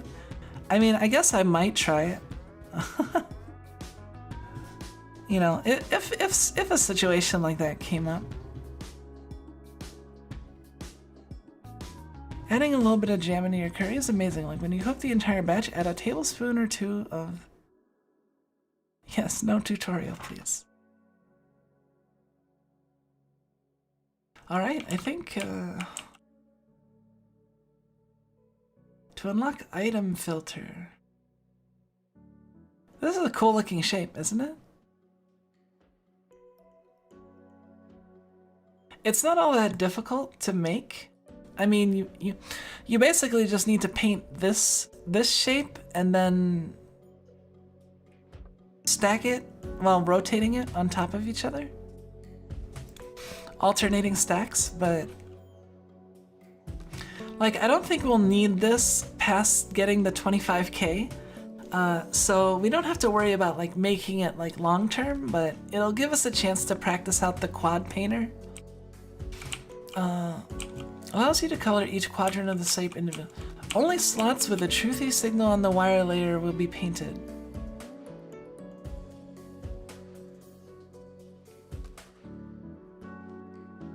See, this is part of the automation, cause like you can eventually you'll be able to have stuff that like reads what shape is supposed to be made, and then you can like make machines that will make the shapes for you without any intervention and assemble them. Yeah, it's a little Peaches and cottage cheese is a combo. It's like a stylized bullseye. Yeah, I mean, it's basically like what it is. Except a little bit different. Oh man. I was distracted by making the logo for a long time. We're already 3.5 hours, wow. I might actually end the stream in a little bit. I'm getting kind of tired, and my face is doing that thing where it starts to hurt because I smile too much. I feel bad though. Like, you know, some people, if you notice, a lot of VTubers have like their model like always is smiling, right? It's never like not smiling. But like for me, like, you know, I can go all the way from like, you know, to like not smiling at all, like.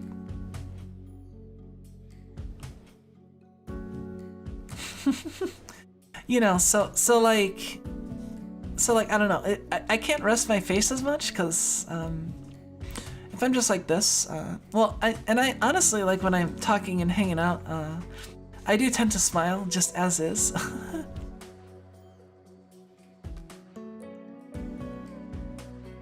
I don't know, maybe I'd be a little bit less. I don't know, it's a weird thing, but I'm pretty satisfied with this though. We managed to get the logo shape, we got... See, we can do upgrades, but like... It's not worth it to upgrade just one, because it unbalances like all your other stuff. So like, you kind of want to wait until you have like 200k. So honestly, if I had like more ways to make even more shapes, like if I could fully populate this belt, that would be good. Maybe I could just copy like this whole thing.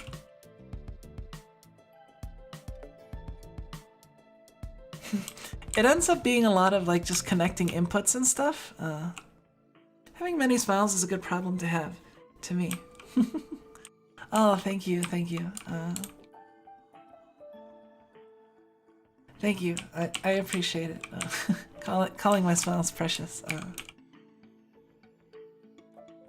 Yeah. Well, on that note, this is a good time to probably call it in just a bit.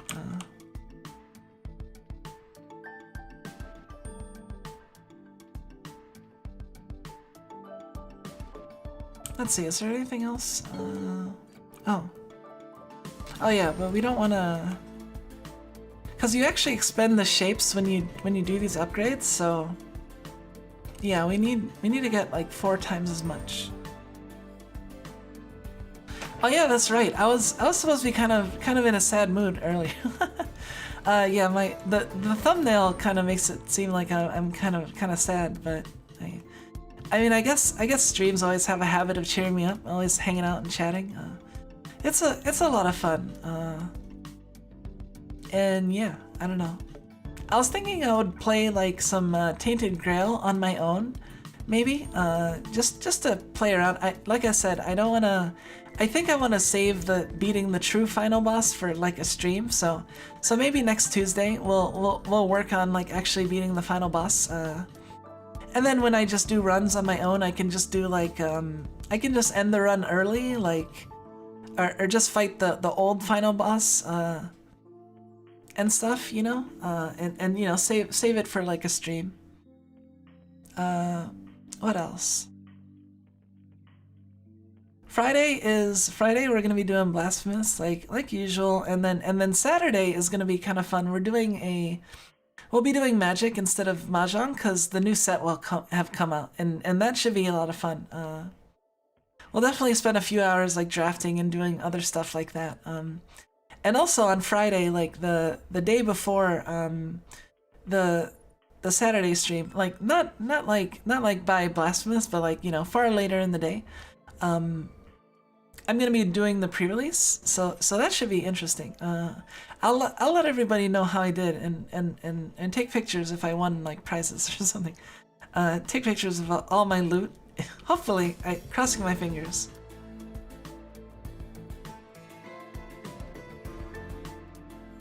yeah, it seems like a good place to start.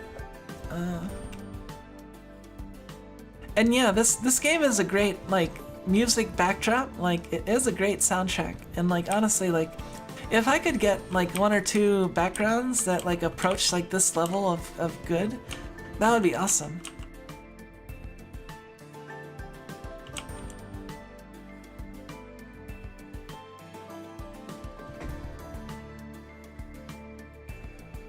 Did a lot of work today on it, actually.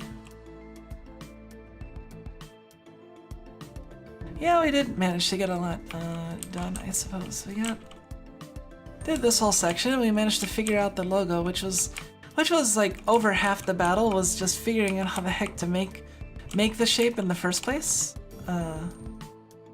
Yeah. Anyway, let's get we can switch away from that into as we wind down. I should I might just keep the game running a little bit. I don't know. Let's see. Cause it's always being productive, like farming shapes, right? Like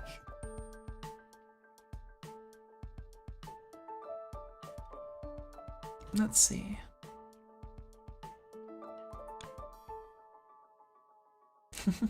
Thanks a lot. I appreciate it. Yeah, I'm definitely feeling better. I guess I didn't mention why I was feeling a little bit. Just like I don't know. A Discord server I was in got nuked, which made me kind of sad, and some other stuff, and I don't know. But I'm feeling better, and I have that. Oh, and also, I guess kind of like unwinding from Unite and Fight, and then finding out that server got nuked. It was a little sad, yeah. But hey, Unite and Fight is over, so that's pretty exciting. Now I can actually focus on other stuff a little bit more, and yeah, tomorrow I should have that clip done. Once I finish the subtitling, I still have to. Yeah, work on that, but I'll be working on that for tomorrow and doing my best to post it before someone else, some other VTuber snipes the first Yakuman VTuber clip on YouTube. Yeah, I've cheered up, so yeah, don't worry about it. Anyway, let's why do I need a shape in the map? Okay.